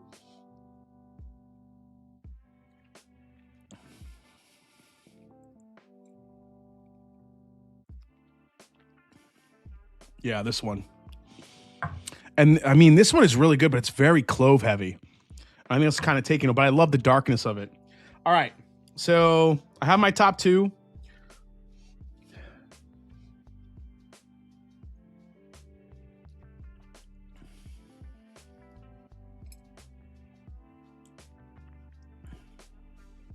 Yeah, I like that one. All right, here's my lineup. This is going to be interesting. Let's see what happens. So, again, guys, as I'm tasting through this stuff, what am I looking for? I'm looking for flavor consistency from sip to sip, looking for that finish, looking for, you know, things that, if it's mouth coating, if it's keeping that viscosity, if it's keeping that flavor from front to back. Every time I go back for a sip, you're going to start moving up the ladder. These two definitely did. These two were kind of in the middle. These three, while they were very pleasing and very delicious, they didn't pack the flavor that these first four had. So that's what I'm trying to discern here when I'm doing these blinds. I get messages like, oh, you kind of run through these quick. I'm like, because I could kind of tell after my first, second, maybe third sip, which ones are going to consistently stay like as flavor bombs. So that's what I'm always looking for. And look, obviously in a blind, as anything else, other whiskeys can affect the other whiskeys that precede it or, you know, come before it. I'm sorry, come before it or come after it. So when you're trying to work through all that, flavors can change. Flavors can get a little bit wonky. Depends. All right. Let's see what we got here. Mike Sweets, best rye you've ever had? I love telling this story. Best rye I've ever... Well, I'll put Booker's Rye up there. Booker's Rye is one of the best ryes I've ever had. But the best rye I've ever had was... I was at Sagamore. When Brian Tracy was still with Sagamore, I was in his office. And he had a rye whiskey that was created by Larry Ebersol. Larry Ebersol preceded... I'm using that word a lot tonight. He preceded Greg Metz at... MGP back in the day. A lot of people see Greg Metz as the pioneer of rye whiskey, but it was really Larry Ebersol that kind of set that all up. Larry Ebersol, I try to remember what the story was. It was something along the lines that Larry had a bunch of these old MGP ryes, like 12, 13, 14, 15 years back in the day. They were supposed to go to a buyer. Something happened. The deal fell through or the buyer backed out. And now he had nothing to do with these barrels. So what did he do? He blended his own Larry Ebersol's rye blend whiskey. And while it never made it out in the market, it never made it into people's hands, except very select few people that Larry knew that got their hands on these bottles. Somehow, some way, Brian had one in his office and he poured it for me. And it was easily the best rye I've ever tasted in my life. It was ridiculous. I mean, you're talking about rye whiskey distilled in the, what was that, late 70s, 80s or something like that? 14, 15 years old. And then he blended those together. Dude, it was ridiculous how good that rye whiskey is. Every flavor across the rye spectrum you could pick out. Clove, spice, mint, baking spice, dark fruit, viscosity, butterscotch. It had everything you want in a rye. That whiskey, that blend had. That's easily probably also not just rye. That is probably one of the top whiskeys I have ever gotten to taste in my life, ever. There's not a lot of whiskeys that even come close to that. I've had rare Buffalo Trace bullshit. I've had, pre-fire Heaven Hill. There's a lot of great whiskey out there, but that whiskey that I tried was unlike anything I've ever tasted. So, yeah, crazy, man. It was very, very bespoke. I mean, this was bespoke before bespoke was bespoke. Just saying. All right, guys, here we go. All right, so I replaced the Michters.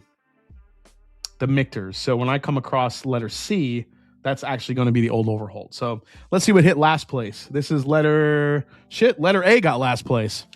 Letter A is the, oh crap, I'm going to lose my Wild Turkey card. Last place went to Rare Breed Rye. Rare Breed Rye got last place in this blind. It makes sense because it was one of the last two here, I think. Yeah, because I moved it over here from over there.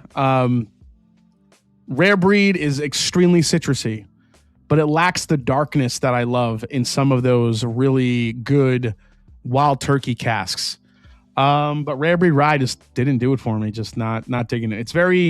It's kind of a two-way street with Rare Breed. It's very citrusy. It's a little bit spicy, but that's all you really get. And the finish just wasn't there for me for a rye. Second to last is letter F. Letter F is the, are you shitting me? No way.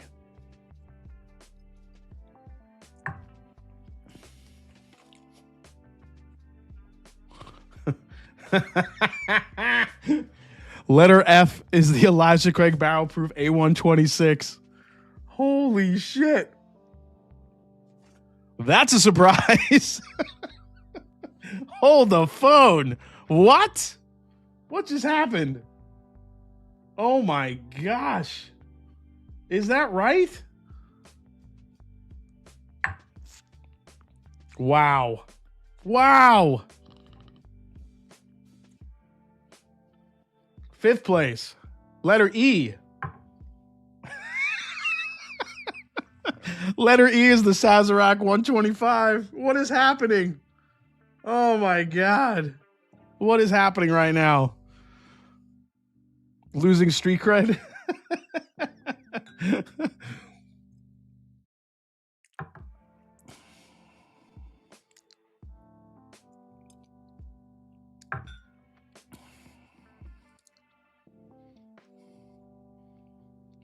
Yeah, I don't know.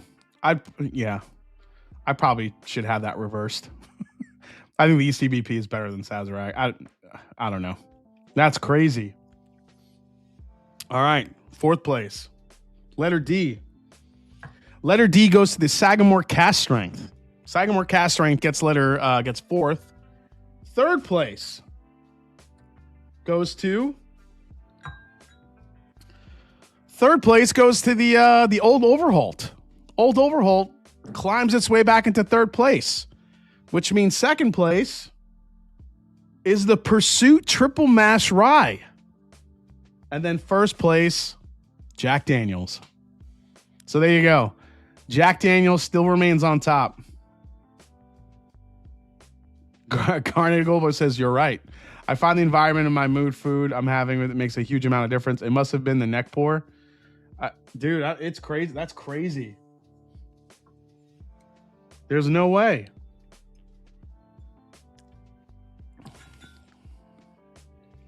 I'm telling you, man, that Saz 125 does really well in blinds. I don't know what it is about it.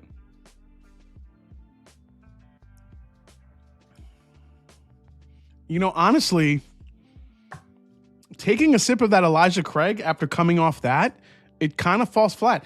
Listen, this Elijah Craig Barrel Proof Rye is really good, but I think in a blind, it really got affected by the ones around it because it came off a little bit flat.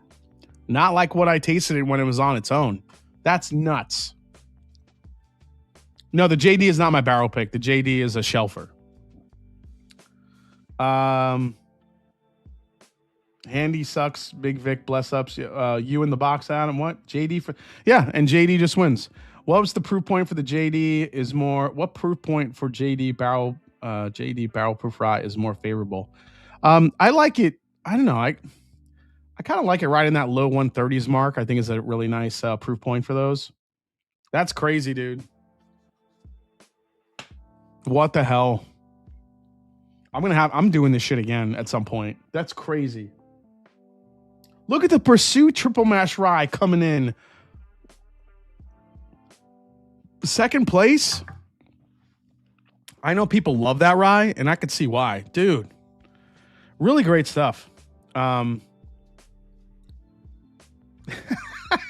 Kevin O'Malley, look, the EC, I still stand on what I said in the review. The Elijah Craig Barrel Proof A126 is freaking delicious. It's still worth the pickup. Triple Mash Rye was 88 ABV or barrel. Yeah, Triple Mash Rye is barrel proof. Yep. This barrel proof is... what is the...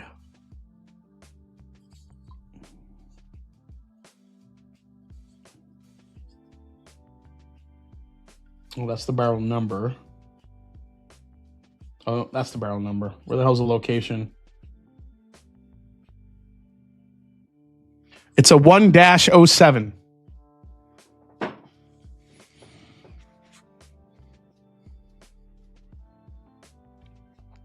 I can't do blinds, especially with more than 2 pours. I always go back a day or 2 later and find like something I like. Yeah. The order matters and other things definitely affect the blind. Oh, for sure. Yeah, the order definitely matters. I think that, and this was kind of an interesting find. The Elijah Craig Barrel Proof Rye in a blind, I think, doesn't do as well. Obviously. Like, I had a sip of the Saz. If this is actually the Saz, which it is, I mean,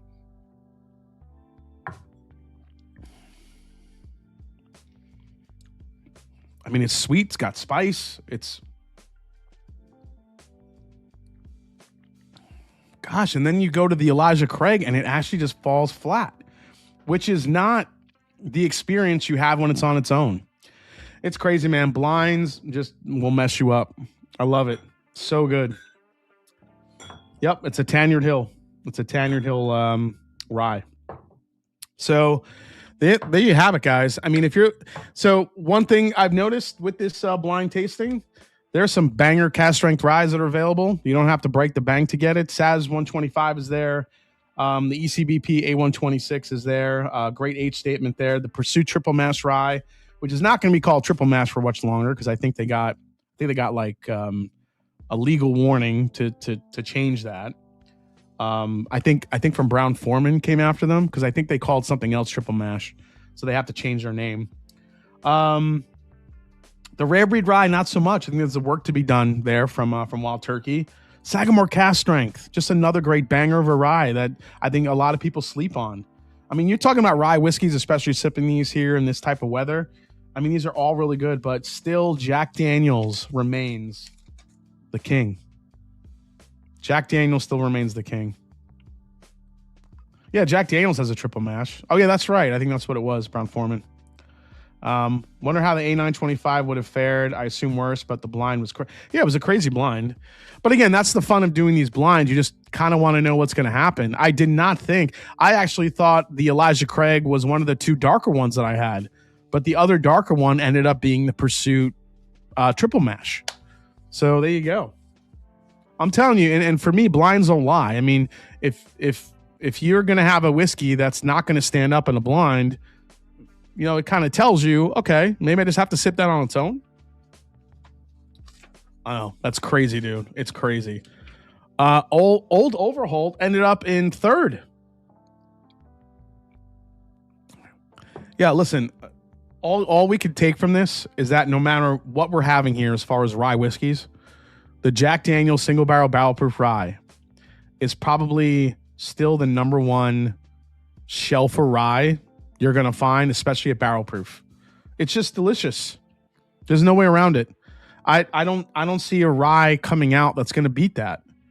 SAS 125 might be the really nice budget option to come close to it if you're talking cheap. But holy crap. Actually, yeah, you guys want to do like a crazy blend of all of them? Let's try it. I'm going to if I'm using my blending brain now, then we'll get to Blendageddon here because we have a big bracket tonight. So the Jack Daniels is the darkest one. So I don't think I want to use that as a base. You know what? I'm going to use the SAS as my base and pour everything into that. Actually, no. I'm going to use the ECBP rye as my base because that is probably the most evenly balanced out of all the ryes. It's got sweet, it's got spice, it's got a little bit of everything here. Where's letter F? And I didn't realize, like, compared to these other ones, the ECBP is actually kind of light in color. Of course, the last one. All right, so I'm going to pour everything into here. This will be my base. I'm going to pour a little bit of each one of these into this blend. I'm going to see how this shakes out. Just a touch of the Jack.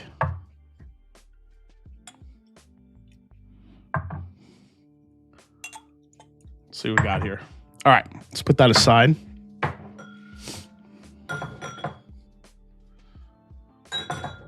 I mean, a blend like this could go really the wrong way. I told you guys when I was blending Drum Key Rye, I went in with the idea I wanted to blend some 95.5 Indiana Rye and some 51% Kentucky Rye together, and that did not work. It worked like shit. I had to flip it. I had to do 95.5 Kentucky Rye and 51% Indiana Rye, and that actually worked really well. I'm telling you, the nose on this is freaking great. It is great. Blendageddon, here we come. Would you put the Crittenden over the SAS and ECBP? I haven't had the SAS 125 yet. That's a good question. I don't know if I would put it over the ECBP. I might put it over the Sazerac, but who knows? Every time I do a blind with Sazerac full proof, it comes out like doing really well. It's crazy. Yeah, Sagamore 8-year is the best age-stated one they've still done, for sure. MGP's rye doesn't play well with others from my own home blending escapades. I like mixing the new JD Heritage and the J. Oh, that's a good idea, Mojo. Should do that.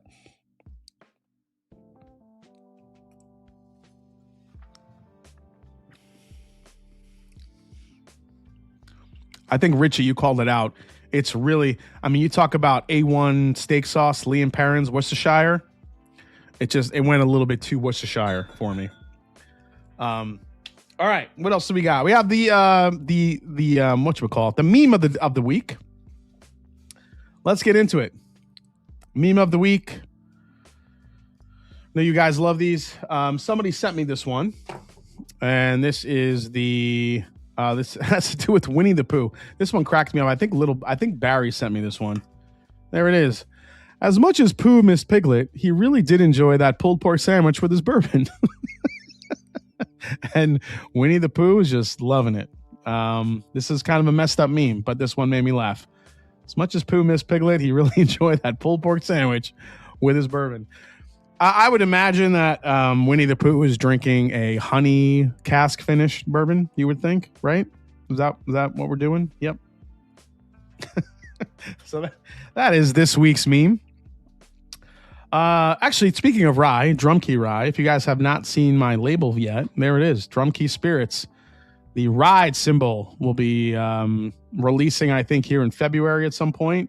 At least I think that's what the plan is.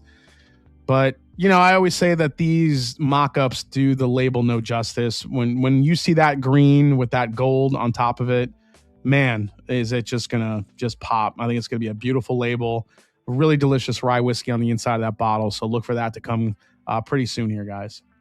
So excited for that. All right, guys, what do we got tonight? So tonight we're getting into Blendageddon. It's the final week of the introductory rounds. So here's the full bracket as we see it right now, with Jeffrey Wack and Matthew Smith getting to the next round last week. Here is this week's bracket.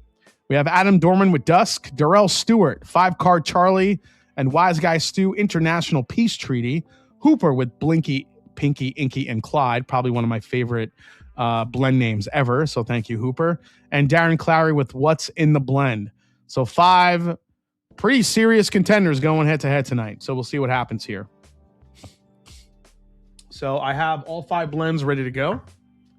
Just making sure. Yep, these are the pink ones. So we are good. Let's get these over here. So I want to say good luck to all the blenders here. I'm going to just, wait a little bit. Had a lot of rye whiskey. We'll get into that here shortly.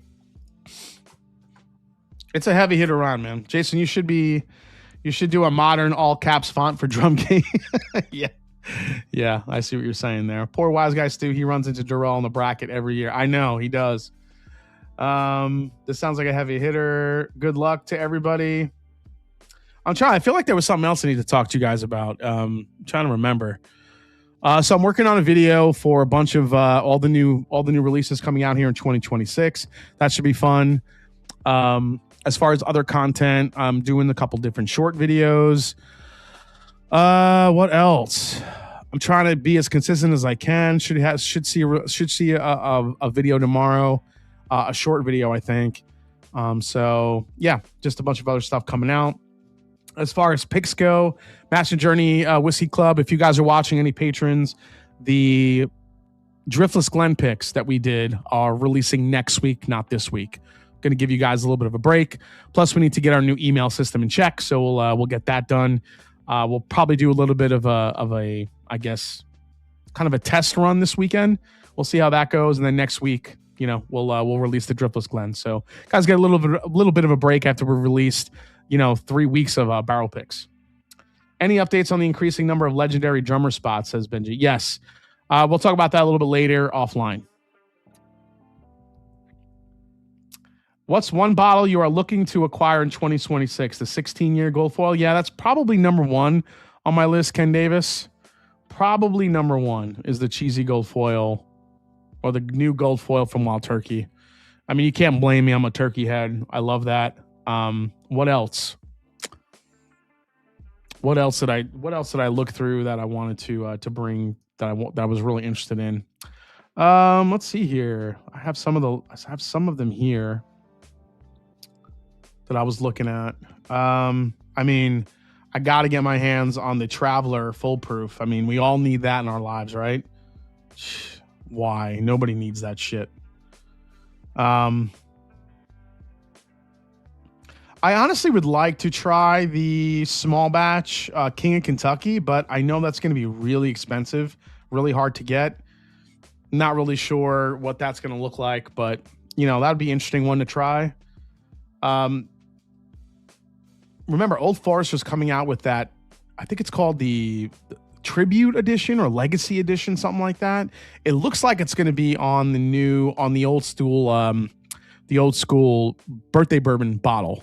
But I think I don't know what's going to be in that bottle. That's going to be another one that people are probably going to go pretty crazy for. There's a lot of really interesting releases coming out this year. Now, whether or not they hit, I mean, we'll see. So Ray O'Hara, I mean, that's a good call out, but I want to see what the stats are in that Russell's 13. And the only reason why I say that is because, yes, it's a 45th anniversary for Eddie Russell. However, I want to know the details of what's in that blend. That's really, I just hope it's not like just a 13-year and a 14, like a 13-year Russell's Reserve blend with some 14 in it that just has a 45th, anniversary number on it. Kind of like what they're doing with the Elmer T. Lee. The Elmer T. Lee, if you guys missed it last week, I should say, we talked about the Elmer T. Lee, the 40th anniversary bottle coming out. If you guys missed it, there it is. Uncut and unfiltered Kentucky straight bourbon and whiskey. Now, what makes this different than them just releasing it's basically Blanton straight from the barrel. I mean, that's what Elmer T. Lee is. Mash bill number 2, cask strength.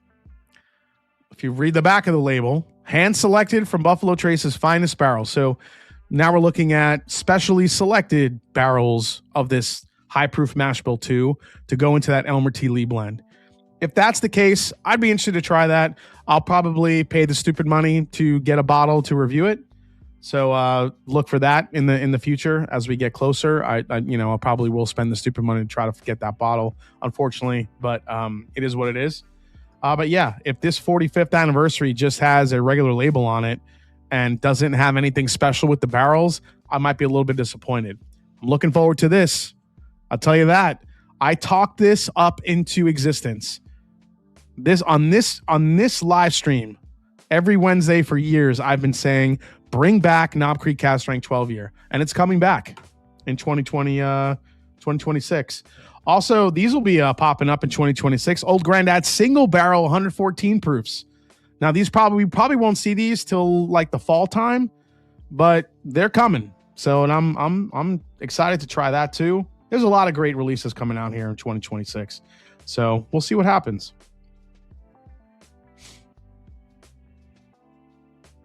Bespoke barrels, hand selected with purpose and intention. Yes. And remember, it has to work with their ethos, Christian. That's what it's about. How is the Wild Turkey American Spirit 15-year 100 proof? The Real Dean, it's one of my favorite Wild Turkey expressions I've ever had. It's that good. Buckner's 24 is in that mix.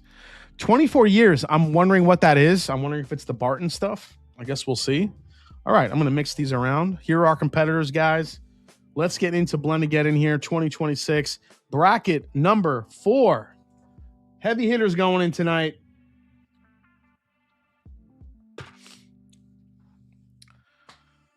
That's the first exciting thing Jim Beam has done for me in a while, says Adam Dorman.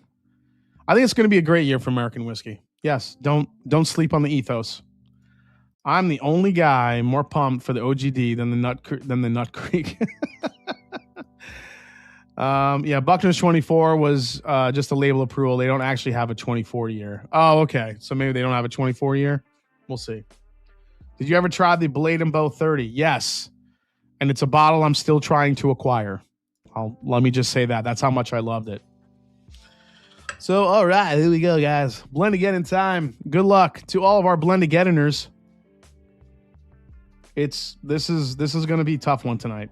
So, here we go. F. Elma rather get a hazmat beaver. is that a thing? A hazmat beaver? I heard the older knob 12 cast strength was the best of the knob, though. Yeah, dude, Knob Creek cast strength is 12-year is a legendary bottling. I still have like half a bottle left of the first release. I wish I bought like 50 of them when I came across them. All right, here we go. First one. Good luck, guys. Good luck, everybody watching. All you blenders. Just so you know, once we get through this round, there will be a guest judge next week. Stay tuned.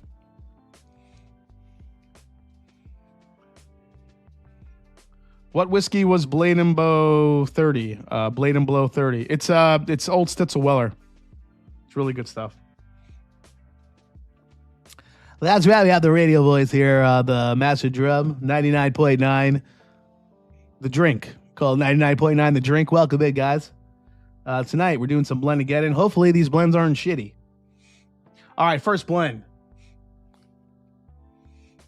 Nose is really solid on this one. Again, very fruit forward. A little bit of melon.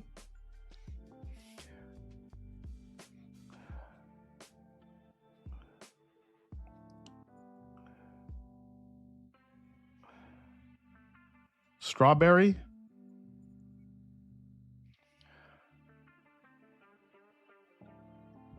Man, this is like candy sweet.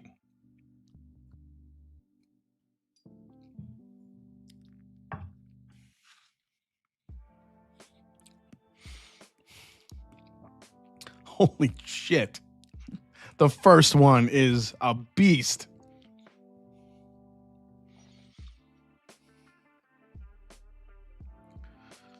Oh my gosh. The first one is already really good. Oh man. I'm telling you, I feel like I'm picking up rum in there.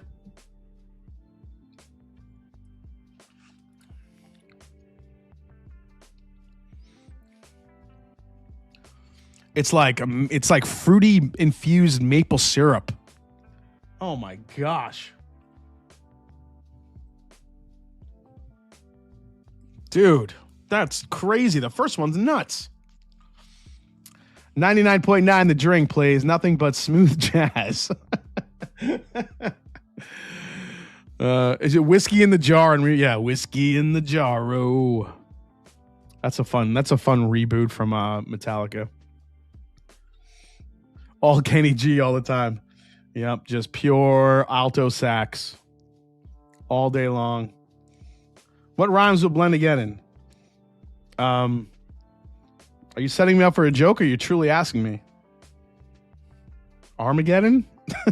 It's kind of Blendageddon and Schmedefedden. I don't know. All right, so the second one, I don't know, maybe it's because I had a bunch of rye whiskeys tonight. I feel like I'm getting some rye in here.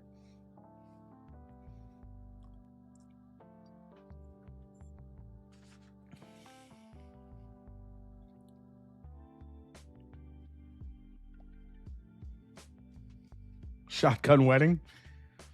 Man, 2 is good too, but it's not going to hold up to 1. 1 is just ridiculous. 2 is... Go back to 2.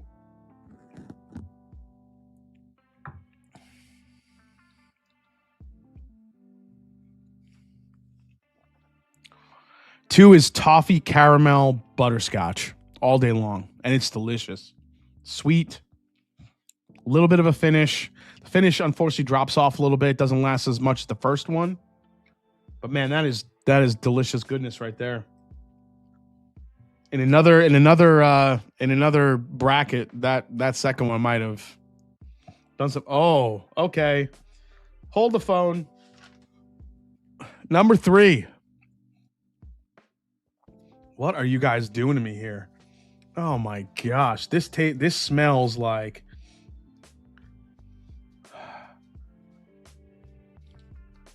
I think this is American single malt, but like a really good American single malt.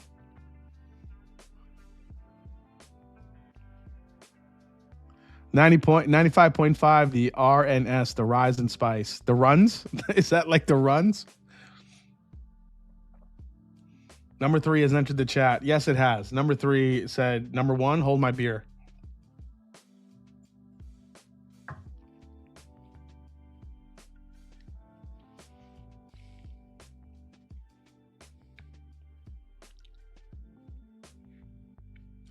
Number 3 has this very rich maltiness to it. It's malty, yet it's very fruit forward, like borderline, like pineapple, coconut.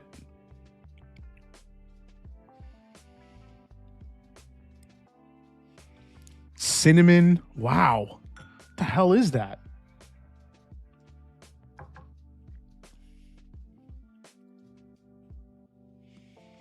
Is there scotch in there? Am I getting actually, did somebody blend some single malt in there? Wow. That is one of the most unique blends I think that I've come across. That's really good. It's really different. It's got great balance from front to back. There's almost like this fruit forward, malty, tropical, and then it gets into like this nice little like cinnamon red hot note in the back end.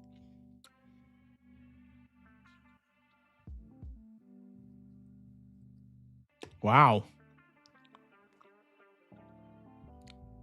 What's up, Ethan? Oh, Drifting Drams is here.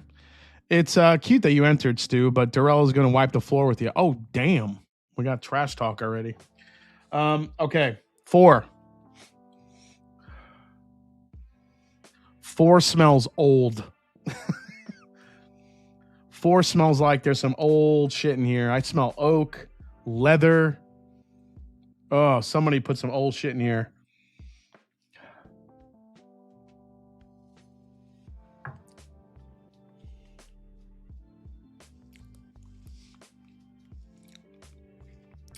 There's something malty and chocolatey in there. So whether someone used either an American single malt or a like it's giving me Woodford chocolate whisper vibes. That's what number 4 is giving me. I'm getting this very heavy chocolate. So maybe there's like a Detling in there or a Woodford chocolate redux or an American single malt, maybe like a New Riff American single malt with that really rich chocolatey vibe. That's what 4 is. 4 is like Tootsie Roll.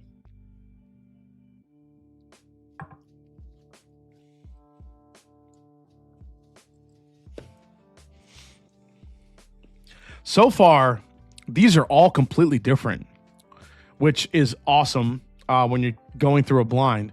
Now, you guys always kill it on uniqueness. You guys always come up with like these crazy blends that really make unique tasting experiences.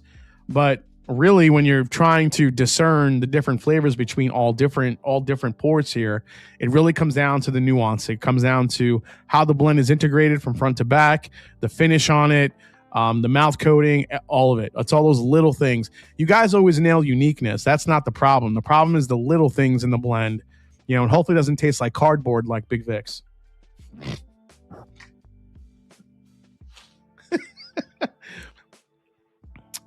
Tootsie Roll is when it's not a whisper anymore. Sounds like a Westward. Yeah, I'm thinking this maybe. I think there's something chocolatey, a chocolatey vibe in that blend. I'm not super crazy about it, but it's pretty good.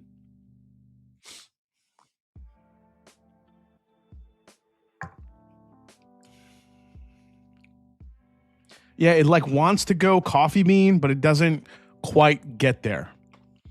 Like if it had that little bit of a darkness, especially on the back end, I'd be all about it. But it's a little bit light. It drinks a little bit light compared to some of the other ones. Oh no, Big Vic. Chocolate says wheat whiskey to me. Drifting Drams. Oh, chocolate. Maybe wheat whiskey. It's a good call out. Wow, Shorty talking shit. That's right. That's right.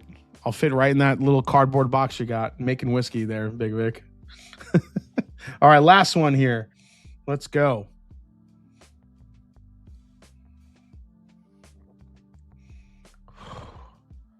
And the last one's coming in hot too, man. There's some really good blends in this.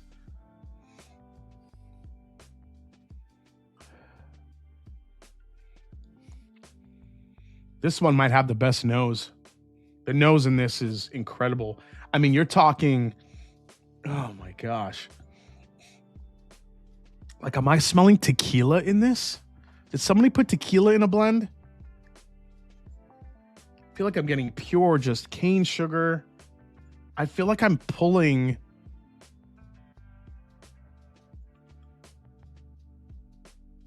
like a tequila vibe in this blend.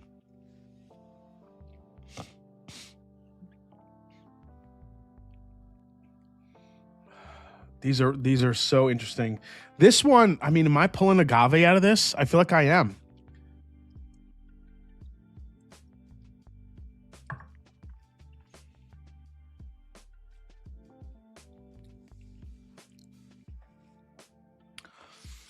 I don't know. Oh, wait, the finish on it. The finish on it might be the best thing. The front of the palate. I'm sorry to say, but whoever made this, you might went Big Vic. You might have gotten cardboard in it.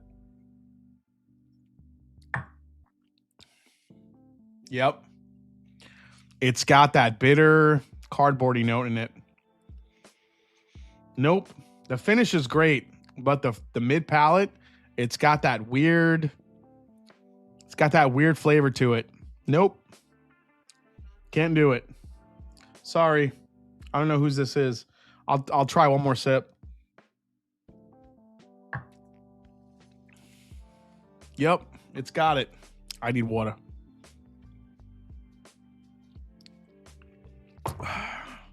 What's up, Fritzy? Nice to see Josh Fritz is here.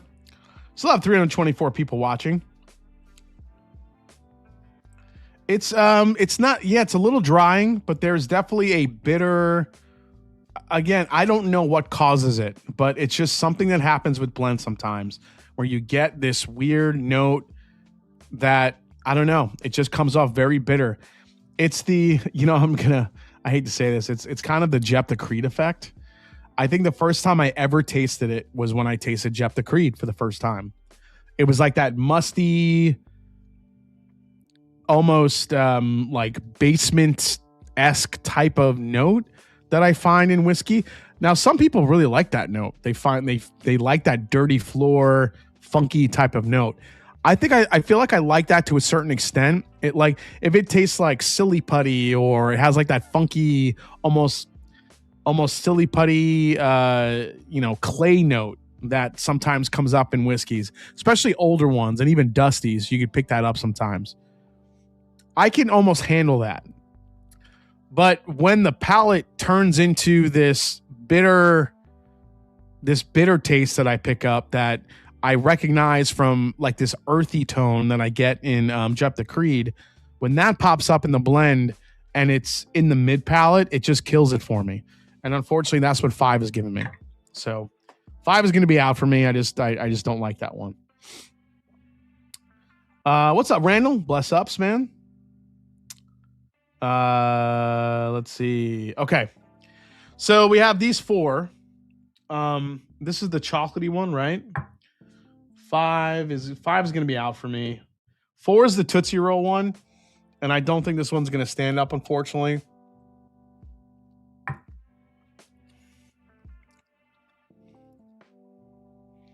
It's good. It's different. It's just these 3 are the ones. These 3 are the bee's knees. Now, how do I rank these?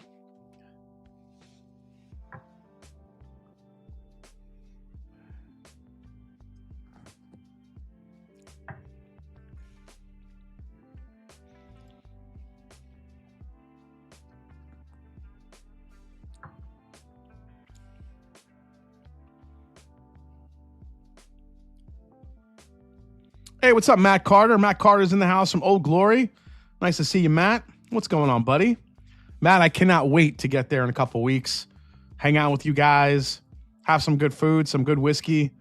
Guys, I'm telling you, if nobody here watching has tried Old Glory yet, and Old Glory isn't really available everywhere quite yet, but if you're ever in Tennessee, you're passing through Clarksville, or if you're towards the southern, if you're in Bardstown, or even down towards Green River, just head over the border, head into Tennessee, into Clarksville, Old Glory. Check it out. They are making some incredible whiskey, and we are going to go pick some barrels down there, and we cannot wait to go scavenge exactly what you guys have, Matt. Hey, man, yeah, we are pumped. Yeah, dude, I cannot wait. I'm definitely going to be filming, and I definitely want to give people a taste of the experience, so that'll be great. Old Glory equals sneaky good. Well, after we're done with them, they're not going to be sneaky good anymore. They're just going to be shit that people are going to want to go and taste. Okay. So if I were to rank these first three,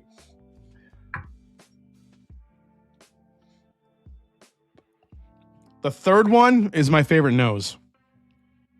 Number 3 has the best nose of the 3. As far as taste.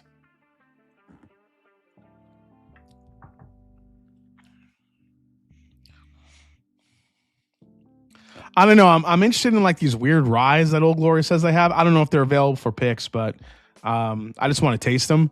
But some of these single barrel bourbons that I've tried, when I did my video, like the top brands to look out for in 2026, Old Glory is definitely going to be up there. So every one of those brands that I put in that list, I firmly believe that people need to try and seek out for sure. So if you haven't seen that video yet, go check it out. I released it, I think, a couple weeks ago. Top bourbon brands to seek out in 2026.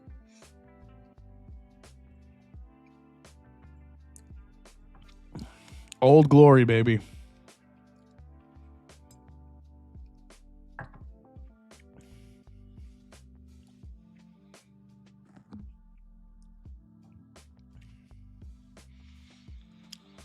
I think 3 and 1 are my tops. This, however, this one, as much as I love last week's possible wild card, this is going to be the wild card. But these are the top 2. Top 2, wild card, and these 2 are out. That's what it is.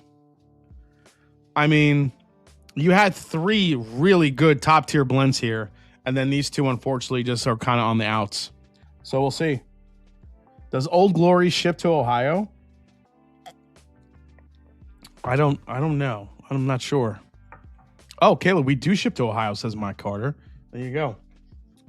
Caleb, honestly, I would, if they have a single barrel available to try, definitely give it a go.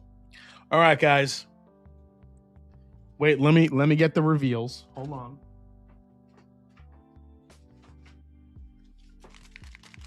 Now, only 2 of these are going to be revealed tonight. So let's see what we got. 2 of these are going to be revealed. So we have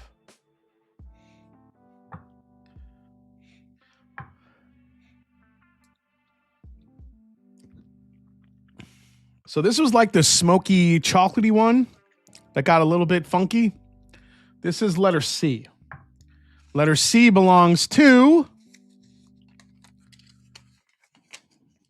everybody in the chat holding their breath, all the blenders.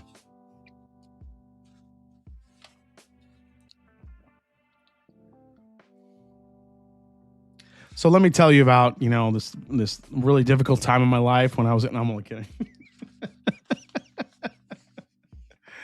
Letter C belongs to, did you see who the Mets got? The Mets are stacked. I'm sorry. Let me try again.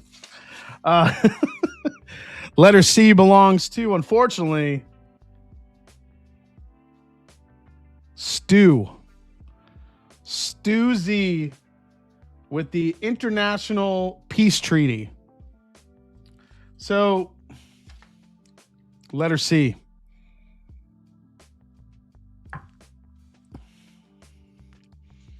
So, Stu, I said, so when I was tasting this one, I'm like, man, did he put some scotch in here? Let's see what we got here.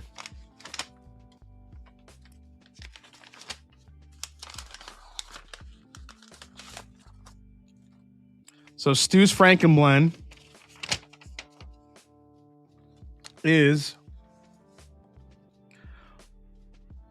was that the one that I picked up the tequila? Or was that I don't remember. All right, so this is 2 parts, 14-year Dickel. This is a barrel craft spirits. 2 parts benchmark, barrel proof, finished with Finished with the Maker's Stave infused with drifting drams, cigar blend coffee #1 for 6 weeks. Holy shit. 1 part Johnny Walker Black, 12-year. That was the malty Scotch note I got in there, even though, yeah, that was definitely it.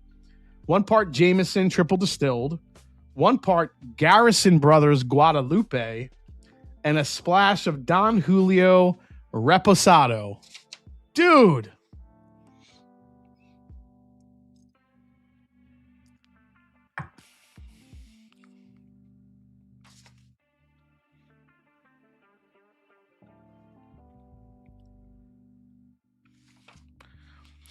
Stu, that is, I mean, it's a super interesting blend, but I just don't think it had it just drank a little thin. I think that's what killed you. The flavors are incredible. Just the thinness and the fact that there was pretty much no finish on it is what got you.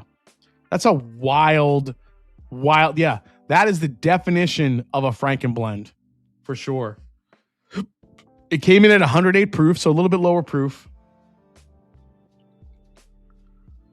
Is that the one I picked up the tequila on? Because if it is, then I'm going to give myself a little bit of a pat on the back. Maybe my palate isn't broken.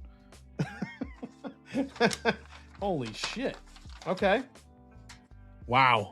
Incredible blend, Stu. It just didn't hang with these 3, unfortunately.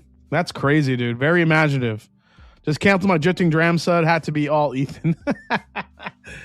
All right, let's go to this one. This was letter E. Now, this was the one that had the weird, funky cardboardy note. And that one belongs to... Oh, shit. I'm sorry. Oh, God, I hate doing this. Adam Dorman with Dusk. Adam! What the hell's in your blend, dude? Adam, it just turned...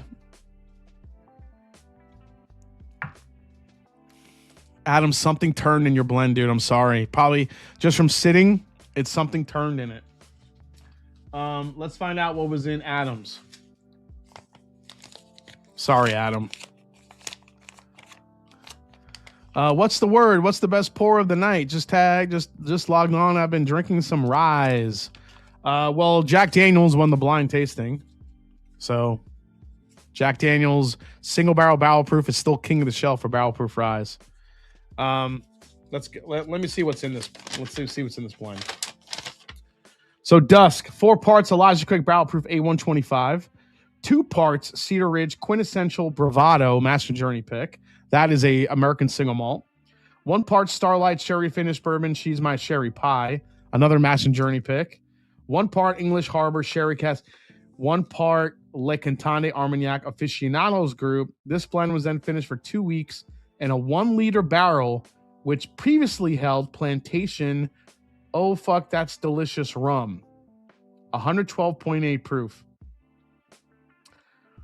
I'm going to tell you right now what killed your blend, Adam. This, on paper, this is amazing, but I'm going to tell you what killed your blend. It's all the sherry. All the sherry gave it that funky sulfur cardboard note that unfortunately happens in blends. That's what it was. Yeah. I mean, on paper, this sounds amazing, but I think the sherry is what did you in. Because after a while, you mix that many sherries together, it's going to start turning into like that old, musty, funky, almost sulfur forward type of note. And I think that's what happened to the blend, Adam, unfortunately. So, but Adam, that's probably one of your most creative blends yet, man. That's pretty damn cool. I hear you counting down the days, but I may bail this weekend and have some pours. LOL. Was there a scorpion in the Resposado? I don't know. So that means the top 3 here. So this is my number 3. And this one belongs to letter A. Letter A belongs to Hooper. Hooper with Inky, Blinky, Stinky, Dinky, and Clyde. I forgot the names of the ghosts. One of my favorite blend names. Those are all the Pac-Man ghosts. Second place went to the D. which is Darren Clary, and then number 1, freaking Darrell Stewart. Darrell is coming for the Franken Blend competition. I'll tell you what, Darrell, even though this is super good, you have some competition in this series, because some of the number 1 blends that we've had in the Franken Blend competition already, I think you go right head to head with this.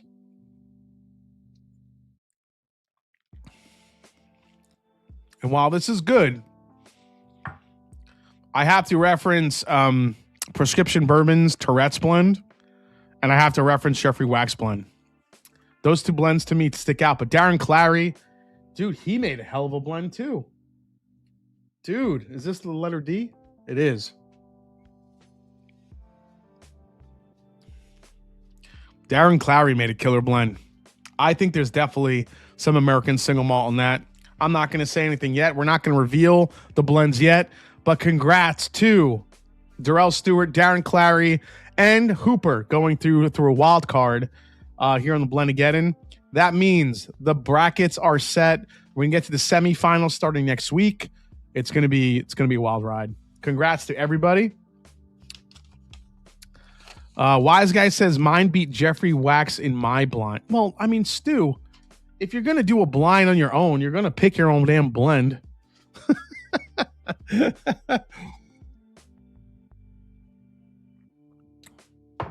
Yeah, I mean, let's look at the bracket here real quick. We have. So here's what we got. We got DMC, Jeff Aldis, Jeremy Hughes, Eric Snyder, Jeffrey Wack, Matthew Smith, and then we're going to move Darrell Stewart in there and Darren Clary, and then we'll have Hooper as a wild card on the right side. So just a hell of a tournament this year in the Franken Blend category. I love how this category has really built up, and people are embracing just trying to blend the weird and the different and seeing what happens. I think there's obviously some really good entries that we've seen already, but it'll be curious to see as these blends sit. And this is the key to all the Blendageddon entries. As these sit in your vials and your sample glasses, do they get better or do they get worse over time? So next week we'll see. We're going to do the whole left side next week. So it's going to be DMC, Jeff Aldis. It'll be Jeremy Hughes and Eric Snyder and Kenneth Rathburn all in there for that round. So we're in it to win it. Holy crap, it's 11:17. We went overboard tonight a little bit. That's fine. So guys, with that said, like I always say, it's not about the whiskey, it's the people you share it with. Cheers. Thanks for tuning in tonight. Really appreciate it. This was a lot of fun tonight. Had a really surprising rye whiskey blind as well. We'll see what I come up with next week. And again, if you guys have any ideas that you want to see me do a live tasting, live blind tasting, whatever it may be, put them down in the comments below. Cheers. I'll see you guys next week here on the Master Drum. Patreon members, there's an after party coming at you. So see you guys soon. Cheers, everybody.